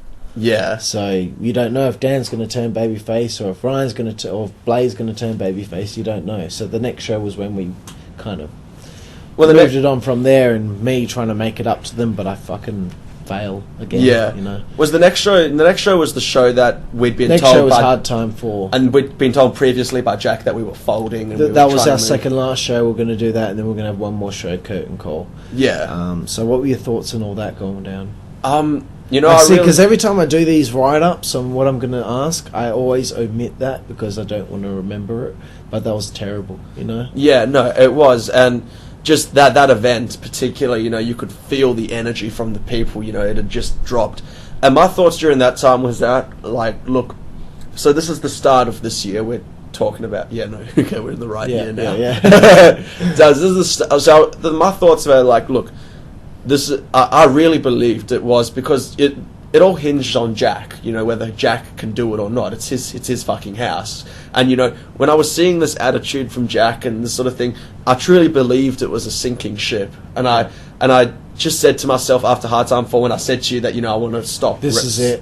I'm going to stop I'm happy wrestling. with what we did with the Elite Alliance storyline. I'm happy to go out. I'll do a few more shows as commissioner for you, but find a way to write me out. Yeah, that's what I said. And, you know, the thought behind that was just that, you know, there's a sinking ship. There's going to be so much drama associated with the sinking ship. And we thought we were going to Beldives. Yeah, and I also... fuck, that didn't happen. Yeah, no shit. And, like, I also thought... Can you even imagine? Oh, my God. And I never thought it would have ever worked. How the fuck they meant to get that ring out of the ground, man? I'm positive it's concreted in. I'm pretty sure it's fucking all welded together. Yeah, take the whole ring. Like, there ain't even a flatbed truck that could do it. Airlift. Yeah. This isn't GTA, alright? Could you imagine Perth Metro, there's just a fucking shoddy backyard wrestling ring, 500 metres in the air, just being towed by a helicopter. But, you know, so, you know, I really felt like, you know, I'm going into third year university. This is the last year of my degree, and it's going to be hard, and I don't want to be brought down by this sort of shit, and I've got to refocus, you know, on stuff. There were a few things you said to me. First you said a couple months, then you said I'll stay till this date, and then you were like, well, I'll stay to the end of the year. Now I think things have changed again. Well, yeah, no, things have completely changed again since we made the decision in the Fed to, you know, have less events and, you know, more sporadically. I think it's given us a lifeline, to be honest. It Definitely. was like with XCW, man. We were doing an event every 2 weeks, and in 2004, nothing for a year. Then nothing for a year, then nothing for a year, then 2 shows in 2008, 1 in 2009, 5 in 2010. It's just once you get to that age where everyone's working, studying, doing other things, travelling, it gets to that point, and we're getting to that point. Luckily, this year we're getting by all right, but I reckon next year or the year after, you know, things will change a lot because Jack will get a job, you know, other people will have other commitments, you know. Once every 2 months might even still be a problem then, but at the moment it's working. But who knows? And I think it will. I think it's a sustainable model though. Like I quite think to the opposite that like, even though people are going through all these changes and stuff, most of the people now are out of school. I think I'm correct in saying that most of the roster is not at school anymore. Yeah. So everyone's pretty much set in their position. I think we got Jack and Jacob who are still in high school, and that's about it. Yeah. So, I mean, I feel it very much does hinge on Jack and what Jack wants to do in terms of the future, because I think everyone else is kind of on their own train tracks already. There's not this extra wrestling thing to deal with, especially once every 2 months. Like, man, I'm studying a degree where I have to read 500 pages a week. And I can make it once every 2 months, you know. So, plus, those who want to keep doing it, you know, Ryan Tates and the Deacons and the Kyles, we got ICWS once a month. Exactly. Once every 2 months as well. So in the off months, we got ICWS. So exactly, yeah. So I think it's gelled brilliantly the way it worked. I mean, if anything, backyard wrestling's healthier right now because we've got 2 feds going on at once. Yeah. And they're happening at different times, and it's a very accommodating to everyone's needs, you know, which is great. And but at Hard Time 4, though, you know, when I come out, I try to cut the best promo I could at the start. I didn't think it was too bad. The opening promo, my first promo, was full commissioner because I knew it had to be it had to be good. But then I think. So I cut that promo. I announced we're moving to Baldivis. Ice comes out, and then we can start to see the shift in Monet's character just a tiny bit. He's getting a bit more attitude now. Yeah. And then I think I missed every show up until the last one. Yeah. How many shows were there between Hard Time 2, but one of them was just a small show. It was just a bowl of mixed nuts. It was just like a house show. Just pretty much just like, but like it was an opportunity to continue some storylines, like the Kyle and Deacon storyline that was happening and a few others, but mainly it was just a throwaway show, just to tie people over, basically. Yeah, because I really thought in the last show now, first what Monet did in terms of his promo at the last storyline show, his verbal tirade, I watched that over and over and over again. It is such good character development in terms of like switching from face slowly to heel, and by the end of the promo, he's just like, "Fuck you, JD Flame," you know, full blown heel, and you know you're the reason why he's, you know. Yeah. So let's get to that. You return, Frostbite. The thing with Monet. Monet wrestles Clint Marshall, which was a match that was supposed to happen twice before, but unfortunately didn't get to happen. But we finally got it. And it was good. And it was a great segment between you two. It was just like awesome. I don't have to be involved in something where there's great mic work between 2 people. Yeah, and man, that's one of... I believe that promo that me and Monet had back and forth, that's one of my best promo works ever in backyard wrestling. Because like you both had a rebuttal for everything you said, and it seemed real. Yeah, and you know what? It actually was, and you can ask anyone who knows me really well. When I get angry, I do exactly what I did in the ring with Monet. Like that was, you know, that channeled your real anger. Yeah. Well, not that I didn't have any anger, but like that's. But you channeled it with what you're doing. Yeah, exactly. You know, excellent. Yeah, it's a bit weird when I actually get angry with people, because it's like I feel like I'm cutting a promo on them, and then I start laughing halfway through. The reality's been flipped. All right. Well, before we get to the Q&A, I just want to ask you, how many matches do you have left? Undecided, you know. We'll see how we go. I play it month by month, how my back feels, how we're going. But I can still wrestle. My wrestling career is not over. It's just more excuse the pun, it's more spaced out now. It's more occasional and sporadic. Yeah, more Brock Lesnar. When it means something, it'll happen. But as commissioner, no, I will be there every show, you know. As long as I get the date in advance, you know, and I can make it, and there's no exams and shit, I will be there every show I can be, you know, on the mic, doing work, you know, because I fucking love it. And I finally feel like I know what I'm meant to do now. Like, you know, when I turned babyface for a whole, 9 months, you know, I was very unsure about how to be a babyface. But now I feel I know now exactly the spot to hit. That's something I want to say about you is you're very underrated, because you watch your matches, and I was watching some of them today, and every match you hit your moveset. These are my moves, and I'm going to hit them every match. So they're synonymous with JD Flame. Your flipping neck breaker, your cutter.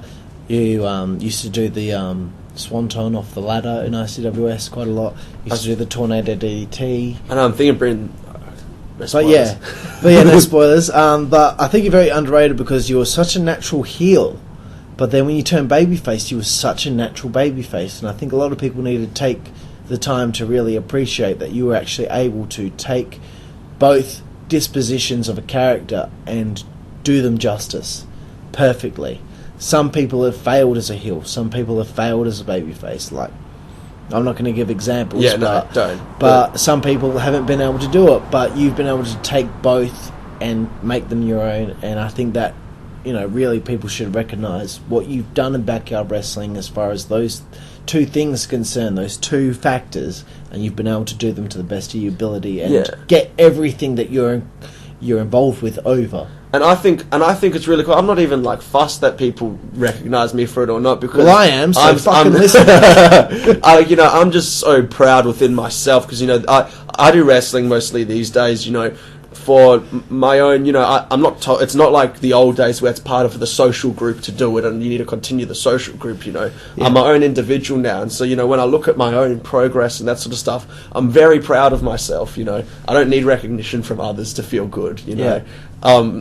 And so I'm really happy with it, and it could have only come about, obviously I played a part, but the way we did the booking, the way we did the storyline with the EA, the way we're doing the storyline with Monet at the moment, it's all symbiotic with each other and building. And it'll be great, if we move on from that to something else meaningful, and we'll continue to keep in, communication about that and definitely keep talking and making sure that JD Flame will continue to have something to sink his teeth into. And I'm so excited about this upcoming, this feud with Monet that I'm having at the moment, because I could tell this will be involved, and he's hitting his stride now, so that will be a great dynamic between and you insert and name him, here will be involved. Yes, and insert this other name here will be involved. Who knows? But I think it's gonna be great, and I'm really, really looking forward to it, because I could tell when we came out to the ring and I started cutting that promo with Monet that me and Monet have similar chemistry to how me and you had that chemistry. It just works. Yeah. And so it's good for both characters. Yeah. Well, I think looking back, you and Del Cano was something great. You and Mikanos as a team was something great. In its own way, you and Zach was something great, and it could have been more if it was able to have had more. But everything you've done, as far as I'm concerned, you and DJ was great. Everything you've done, it seems like it's always felt important, no matter what spot it is on the card. And that's my point of view on that. And I'm very proud of what we did together. I thought that was fucking great, and I look back so proud of what we did. But that's the end of your WZWA career. We're going to get onto the Q&A immediately. It's not the end, it's just the end up to now. The end up to now. But I wanted to go into a little segment called Flames Philosophy. All right. Flames Philosophy. You're studying philosophy right now. Yes, and I'm actually studying the philosophy of aesthetics right now, which is the philosophy of art forms such as wrestling. Well, that's perfect drama. For this segment. And I've got several questions for you involving either backyard wrestling and pro wrestling. Cool. Pardon me. Nice. But I thought up this question by myself. No one helped me with it. Why is pro wrestling a valuable form of entertainment that we should take seriously? Well, I think it hinges upon how we define pro wrestling and what we think it should be.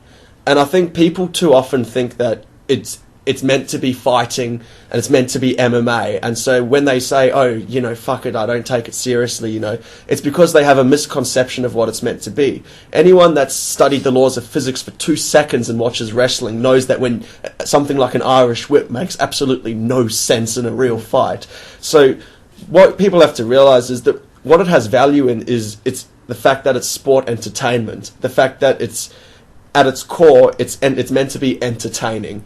It's not meant to be MMA fighting. It's meant to be entertaining. But then you have this barrier, this crossover as well with the fact that it's entertainment, but it's very physical. It's very, it's very hard hitting. So it's a genre, as me and Zib have discussed this heaps of times. It's a genre that can't be compared to anything else. You can't say pro wrestling is like anything else, because it's not. It's like a genre of its own. And in that way, it's incredibly, incredibly valuable in the way it's able to combine this mix of sports and entertainment. And I think its value should be seen for that, not as, oh, it's meant to be fighting, but it's fake, so it's shit, you know? And everyone that watches it knows that it's not real, but if you are able to make them suspend disbelief even for a second, Yeah. you've done your job. Exactly. And that's what's great about it, you know? And people don't realise that. They don't understand that. And they don't understand as well in the same way that, like, you know... And I feel sorry for those people that they can't see what we see in it. Yeah, and, you know, in the same way that, like, you know, a really skilled artist will paint a painting, you know, and you'll go, wow, look at the skill of that artist. The same thing with wrestling. It's an art, and it's like, look at the skill of that artist. I dare anyone out there to put on that performance in front of a crowd in one take, and not only act, but also perform stunts in one take and not fuck it up, and make everyone out there believe it's real. Exactly. Well, I mean, how fucking hard is that going to be? That's going to be really fucking hard. Exactly. I mean, you give actors all the props that they get, but they don't do their own stunts most of the time. They have 70 shots to do their they thing, have several shots. We get one take. You know, whether it's pro wrestling or backyard wrestling, we get one take. Sometimes for backyard wrestling, it looks shit.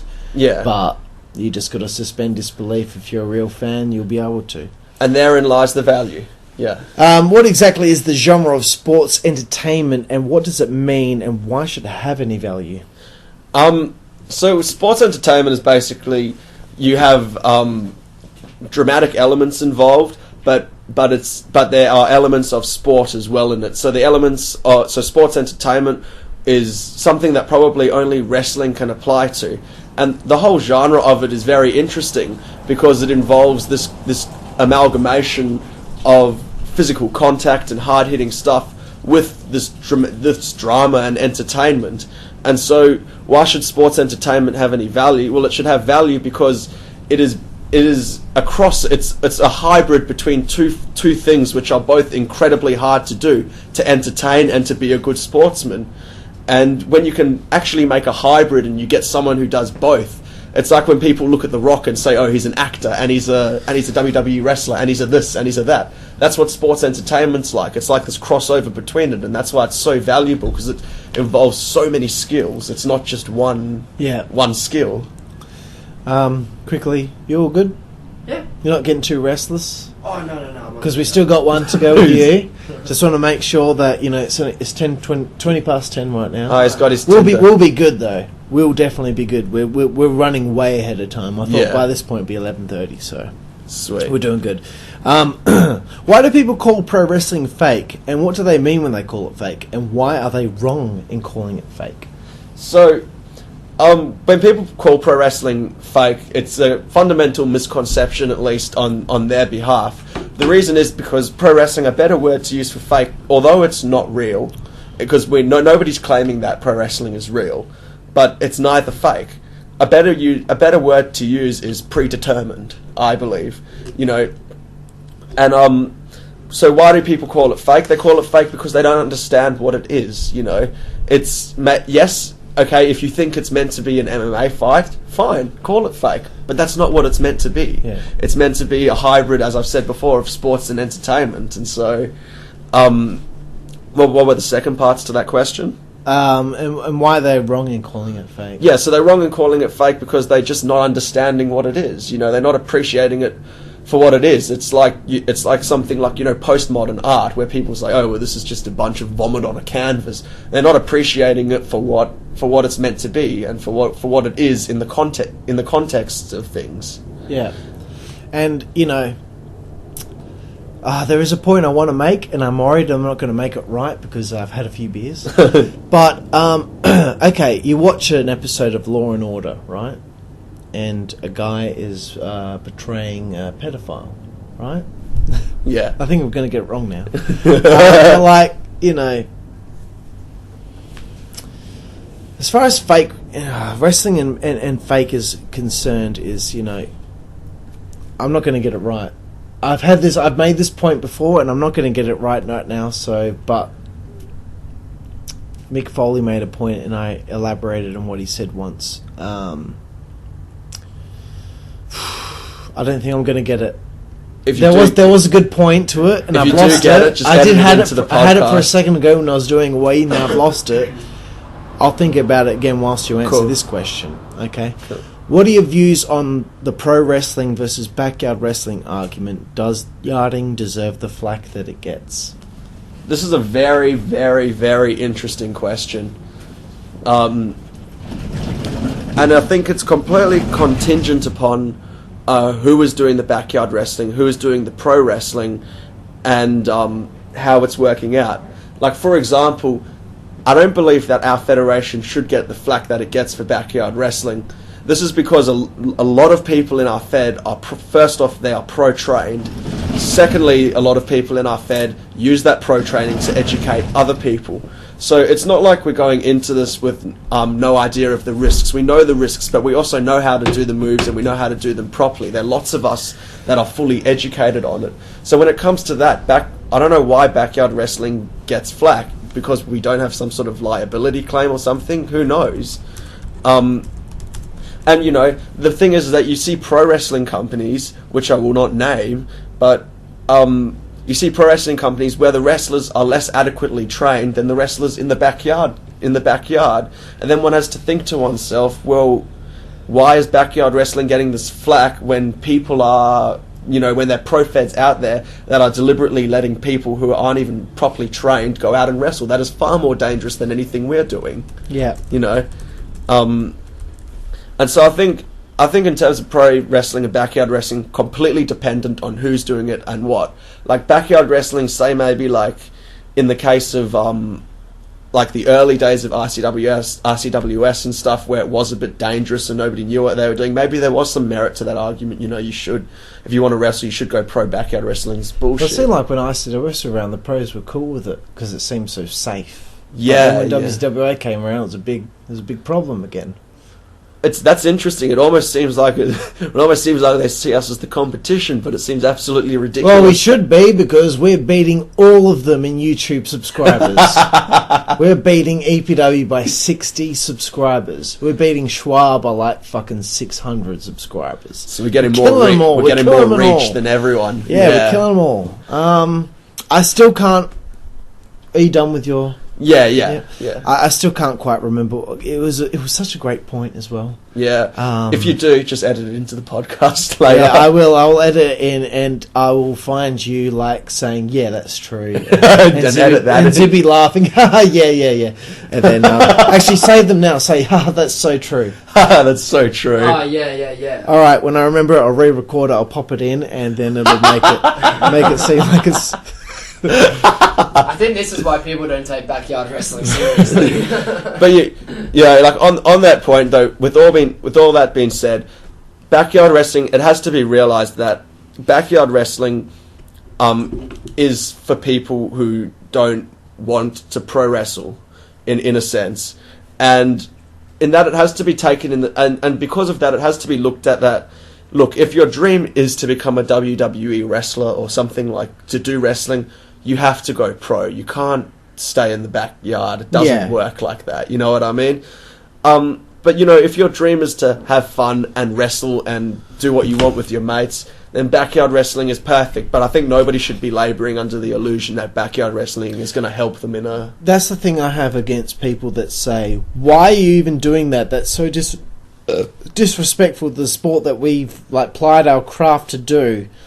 You know, if you're going to do it, why not get the proper training and do it with us? Well, dickhead, maybe you don't understand that some people go to uni. Some people have a job that they're doing for their life, you know. People aren't banking on pro wrestling in Perth for their life, you know. You don't get paid for it, for one. You don't get paid for it, all right? You pay to do it.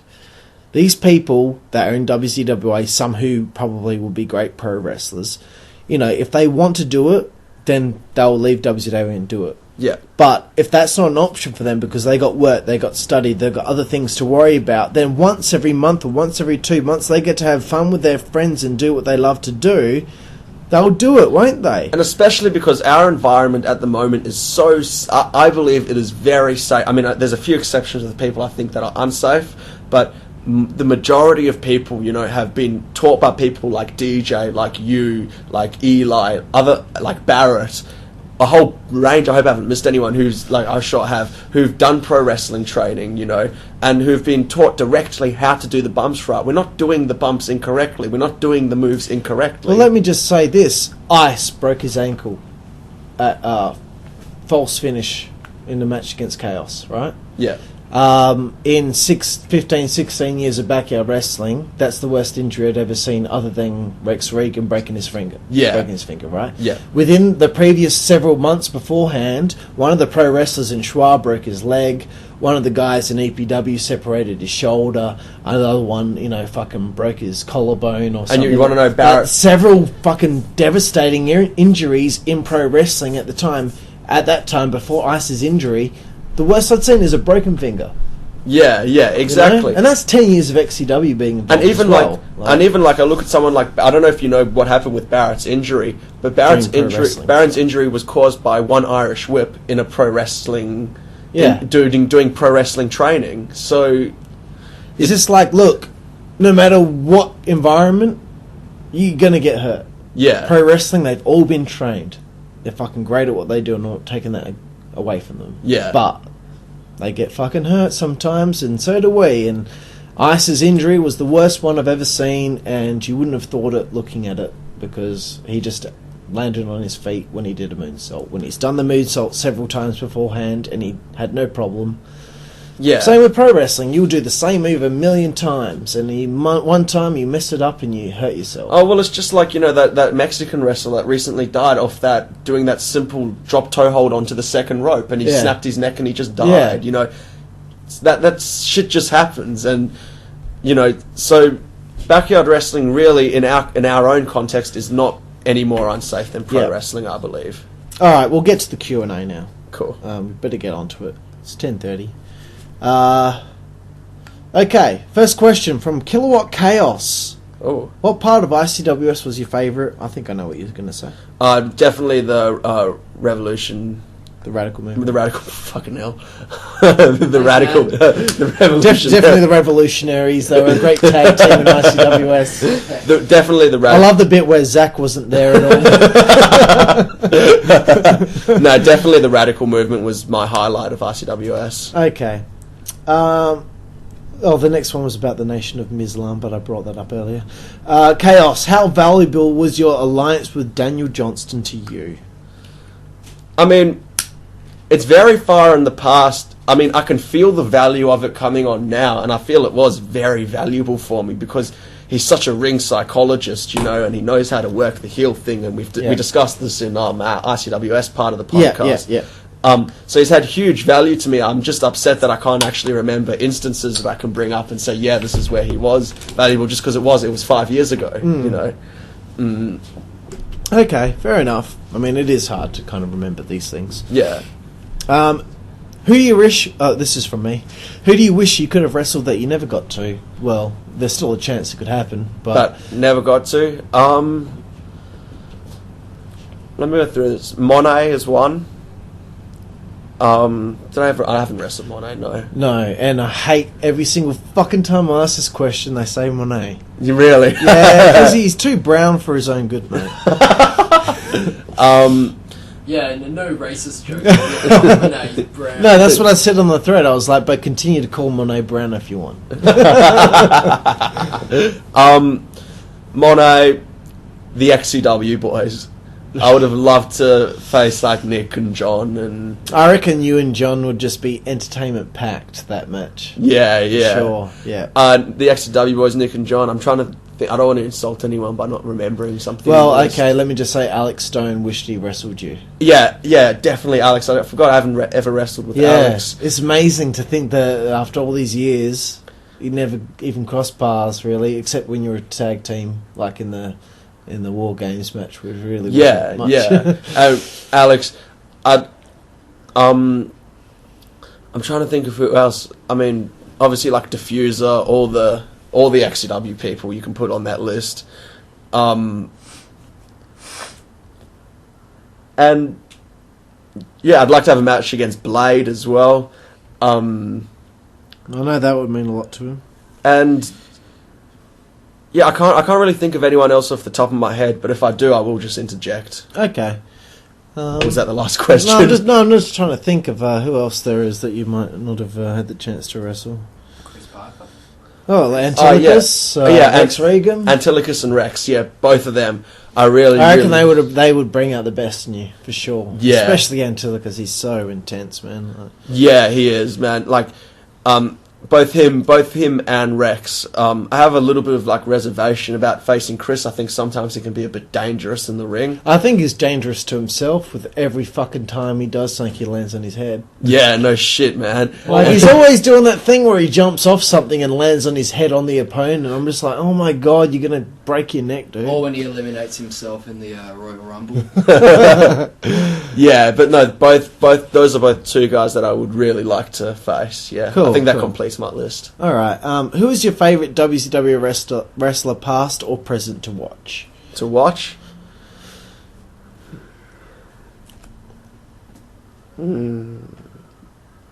Tough question to answer off the cuff because I have like 3 or 4 favourites that I like to watch. I'm just going to list the 3 or 4 favourites that I like to watch. Probably if there's going to be a number one, it's actually going to be Monet. Just he's so fucking entertaining, like the way he bumps, the way he moves, and especially with this heel turn, you know, he's fully embraced it. I like just to see how his character's transformed. I love him as a heel. Like I think it's the greatest thing ever. Yeah. And so I think he saw what Jacob was doing as a heel and was like, I want to get on that. Shit. I want to jump on that and get on. You know, you do that as well. And yeah, he's taken it and he's just run with it. And now him and Jacob are aligned, which is pretty cool. Yeah, which is awesome. What was the question again? Our favourites to watch. So then the other favourite would be you, just because of your charisma and your wrestling ability, and that's, you know, it's always fun when Aston Crude comes out, especially now that you're doing your gimmick with John and stuff. That's so fun. Like Zib and I watch that. We don't usually watch other people's backyard wrestling matches. The Heartbreakers reunion, that was so good because most of it was just on the fly. Yeah, you know the bit where he had him in the Boston Crab and I had him in the crossface, and like I was going yeah. I think he's dead. Like, that was just like just spontaneous shit. Like everything was spontaneous, and that was like so fun. Man. Yeah, so that's been so fun. Other people that I've really enjoyed watching is Zib as the revolutionary Clint Marshall, not as Clint Marshall in RCWS. I didn't particularly, it wasn't. You didn't get on board with that one. Didn't really get on board with that, but as the revolutionary, I think that's like an awesome character. I think it's more close to. Yeah. Like, you know, he's not actually a sheriff. yeah. By the way, was a sheriff. Yeah. Other people. I think that's probably like it. Yeah, my top. Oh, thank you. That's very nice of you to say. Thanks, man. Yeah, fuck you. Okay, your thoughts, because this is one thing we didn't really cover. Thoughts on the Clash of the Triads show. Were you disappointed not to do the full Radical Movement reunion that was planned, and disappointed you didn't get to participate as a wrestler? Yeah, I was disappointed because Radical Movement were slated to actually win the tournament. Yeah, before decided to make it this Radical Army. The Radical Army, yeah. But you still got to come out. I was disappointed in a sense. I mean, at that point in time, I could have said, "Yeah, I want to wrestle," and I could have wrestled. You know, it's not like I had this debilitating back injury. But you were just like, "Well, that will be 3 matches." Yeah, you know what I mean, like quarter-final, semi-final, final, and then that destroys my ability to wrestle for the next 4 months. You know, type of thing. So, but fair enough. Yeah, you're so in that position. Then. I was disappointed, but at the same time, like, I understood, and I was really happy. Like, I was equally as happy to see Alex step in because it was really cool to see the Stone Army. Like, you know. Yeah, no, it was cool. All right. Your thoughts on never winning a singles title? This is all from me, by the way. Yeah, that's cool. Not really fussed, to be honest. You know, I'm not here to get recognition. You know, I'm not here to be the best and have the but most it would titles. Be a nice little but thing. Yeah, it would be a nice thing if we could work it in. But you know what? I'm really not fussed about it. It would have been nice if it happened, but no problem with it. It is what it is. Yeah, exactly. All right, Blade has chimed in with 5 questions. Oh. I think there's a couple more from DJ and Ice. After this, what is your view on the role that the WZWA commissioner brings to storylines? This is interesting, and I think it's dependent on who's commissioner, whether they heel or face, and what character they are. Because, I mean, I think in WZWA we have, at least in our history that we've had commissioners that have been very involved in storylines. Well, just me, pretty much. Well, yeah, but then, we've had me now with Monet, starting off our thing now. Yeah. And I think it's a great thing, because having a commissioner is almost like being the commissioner and being involved in the storyline is almost like being a champion and having the belt. You know? It gives that extra element, that extra leverage, that extra creative opportunity to use. It's kind of like Chris Eflin wasn't so much involved in storylines a lot. Yeah, but when he did the thing with the ICWS versus XCW thing, then we actually saw a new side of him, and it was like, wow, look at Crisco, he does a fucking good job at that. Yeah, exactly. And then he was involved in the radical movement thing, and I think that was really awesome for him. Yeah, and so I think the commissioner can definitely bring in WZWA especially something very creative to the table. All right. Question 2 from Blade. Who have been some of the biggest influences on your yarding career? Can be professional or backyard. As wrestlers? Yeah. Yeah. Number 1 would have to be Barrett. Barrett's probably been the biggest influence. He's probably taught me most of what I know, along with Zib and his whole attitude of committing to things and doing stuff, and that's been a big influence on me in terms of that. In terms of developing charisma and working, that sort of thing, you've been a huge influence on me. That whole EA feud. Me? Yeah. Oh. It was a massive. That's nice. It was a massive influence because it allowed me to explore these opportunities where I could be creative and charismatic and be babyface at the same time. Well, I'll tell you what, you've actually been able to make me see things from a different perspective at times, because I had an idea about one thing and then you came in with your suggestions, like the booking committee guys do, and I'm like, oh wow, I didn't think of it like that. So now you've made me open my eyes a little bit more than I used to. That's cool. That's awesome. Yeah. Alright, well that's cool. Out of all the different combinations during your time in yarding, which did you prefer? Solo with a manager, or a tag team wrestler? Depends what context. In RCWS, I definitely preferred tag team or solo with a manager. In WZWA, I like being solo. Okay.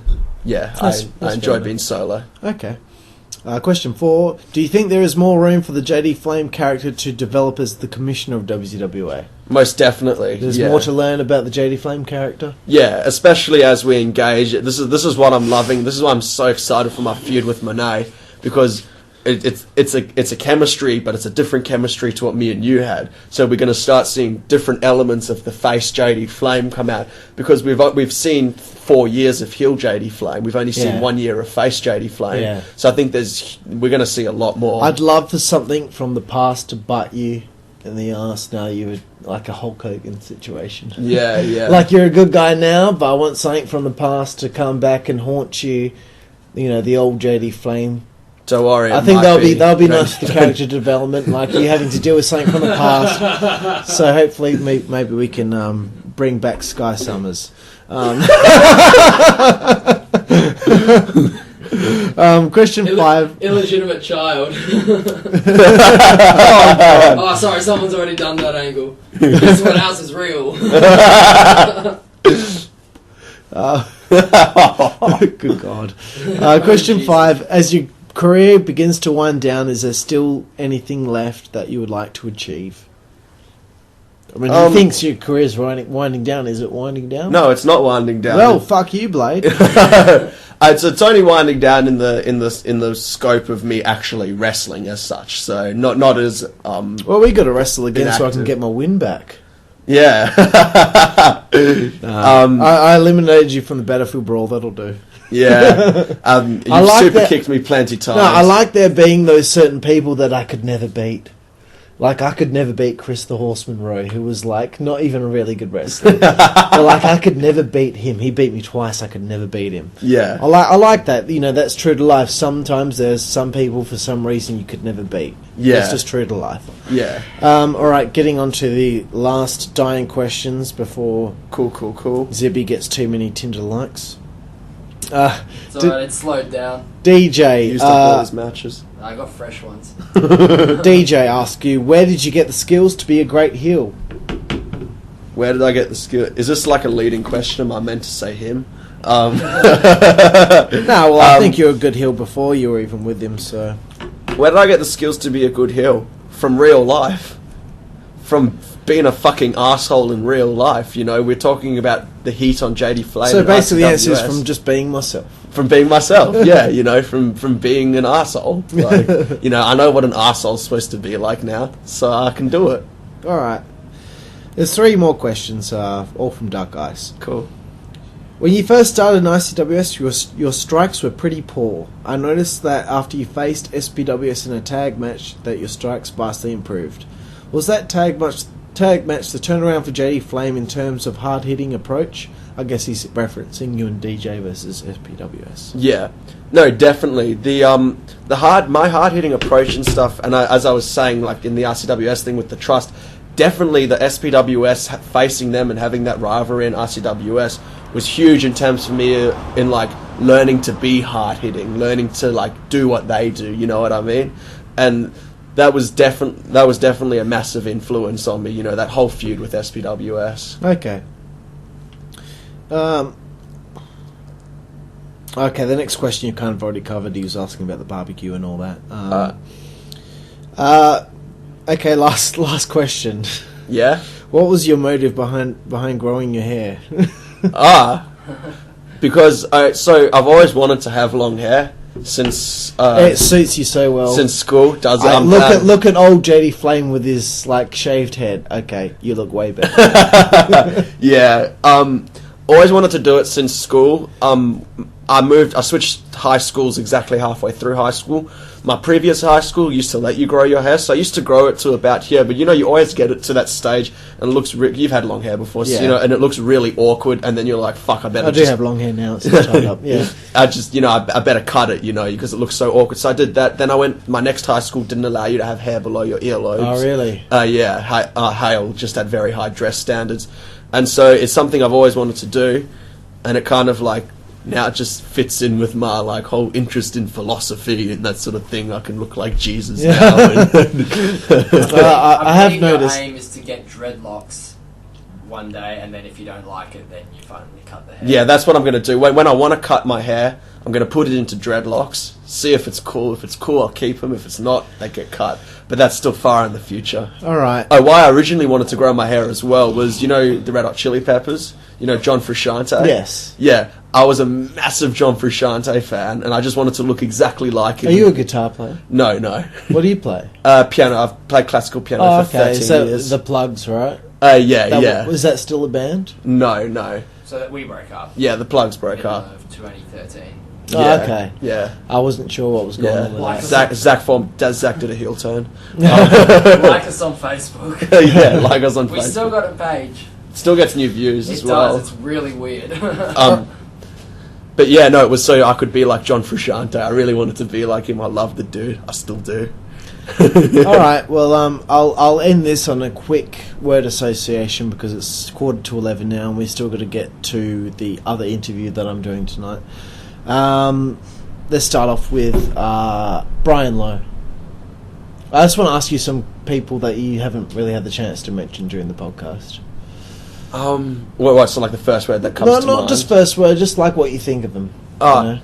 Lowe, I thought, you know, for a time he was a really great wrestler. It was sad to see him lose his passion in the way he did and exit the way he did. Well, he's coming back at the Commissioner's Cup. Is he? Just for one match, but then he's gonna do sporadic matches. He said. So. Yeah. No, I've already told everyone. So. Yeah. Cool. So I'm glad to hear that then, because it was sad to see someone leave with that attitude. It's different when someone leaves because they're overburdened by work or whatever, but to leave with like, you know, kind of like I don't care about you guys anymore. Yeah. So it's really cool. I'm looking forward to seeing him. Yeah. Cool. Knuckles. Knuckles, all I can think of is, where's Knuckles? Where's Knuckles? And Knuckles running in and just spearing him. I've never really spoken to him, but, like, you know, he seems like a really down-to-earth, diligent guy. That's all I can say. I mean, my opinion would be completely uninformed. I've never interacted with him much. Okay. Jack Wallace. Jack, I really like where Jack is at now in terms of how he's interacting with people and how he likes the wrestling and what he's doing with his own tag team and how he's into it. But he has been an absolute pain in the ass before when, you know, he was not into it and he didn't care, and it was making it very, very hard for us to plan a show. Just on that note, one of Justin and mine's favourite incidents that ever happened in ICWS is when Rex Regan... WZWA. WZWA was when Rex Regan, in their street fight, pushed Jack off his chair. He just tried to move him out of the way, and Jack's fallen off the chair. and they've gone and continued the match, and then Jack's actually come with the steel chair, intending to hit Rex Regan. Like, this was totally... They're very embarrassed about that. They're very embarrassed about Really? it. He goes to hit him, and then Rex is like, oh shit, this guy's actually trying to hit me. It has to, like, stop this guy, and then you go on and you hear, like, Jack, like, punching the shed walls and stuff. Yeah. Just like, I just thought it was so funny. When we were watching that, when we actually watched that, we're like, oh shit, Jack's doing a run-in. Where's this going? Yeah, Oh, wait. nothing to do with storyline, just actual beef. Yeah. Alex Stone. Oh, great guy. He's like one of the... In my head, I have a list of people who I believe are just, like, down to earth and just good people, and he definitely fits into that Everyone list. loves him. No one has ever had a problem with him. Yeah, no, and I doubt anyone ever will, because he's just an amazing human being. Yeah. Ryan Tate. Commitment. Full-on commitment, you know, to everything that he does, and taking it seriously, and the fact that he's able to, you know, he carves out his own path, what he wants to do, and still, and even when the Fed was, like, kind of falling and stuff, still went on with what he wants to do and how he wants to do it, and just that commitment and dedication from him is absolutely unbelievable. Rex Regan. You know, I've had really great discussions with Chris before. He's a very smart dude. Yeah. But, you know, yeah, he's a bright. great, he's bright and he's insightful, and that's what I meant. He's bright. Yeah, he's insightful. But I think that sometimes it can be a bit much. It's a bit too intense. He knows. He's been informed very much that he's... Yeah. I mean, I'm being perfectly honest but if you meet his like... mum, then you know why he is the way he is. Okay. She says absolutely everything that comes to her head as soon as it comes to her head. Okay. So you can just see his mum in him. And he doesn't mean to be like that. I think a lot of the time Chris thinks he might be being funny when he's... Yeah, I also think it's just a misperception. I think he's trying to be funny sometimes, but he's not aware that he might not be at the time. Yeah. But he's still, deep down, he's a nice dude. Yeah, no, I truly believe that as well. I do, yeah. Alright, Dante Daniels. Dante Daniels. I'm just trying to think of someone that you haven't mentioned only ever met him once. I always thought he was very... You know that fourth guy in that group that passed away? Very similar to him. Oh, wow. Now that you mention it, that's like very... Yeah, there's always a bit of drama with Luke, unfortunately. He's got a lot going on in his life, a lot. Yeah, and very, very similar to that fourth guy in our group. That's the only impression I have of him. Okay. Blade Shaw. Oh, lovely person. Absolutely lovely person, you know. Genuine, down to earth, willing to help, always committed. And when you see it coming from someone like him who, you know, like, he's an adult with a job and all that sort of stuff, and he's still kind-hearted towards shitty teenagers, you know. Like, it speaks, you know, his actions speak more than words can say, you know. Alright. I'll do three more. Luke Monet. Luke Monet, I really like the kid. I enjoy hanging out with him. He's fun to hang out with. He can be annoying as fuck sometimes, but you know, that's when it's time to give him a dead arm. But you know, like I loved hanging out with him the other night. You know, yeah, we had the he was beer good pong fun. and- Yeah. no, it was great. Clint Marshall. Oh, I fucking hate the cunt. Worst person ever. No, I'm right here. no, also, you know, perfectionist. Tries to excel at whatever he does. And it's a very, very, very valuable character trait. Very valuable character trait. That's what comes to mind. Lastly, JD Flame. What do I think of JD Flame? What do you think of yourself? Oh,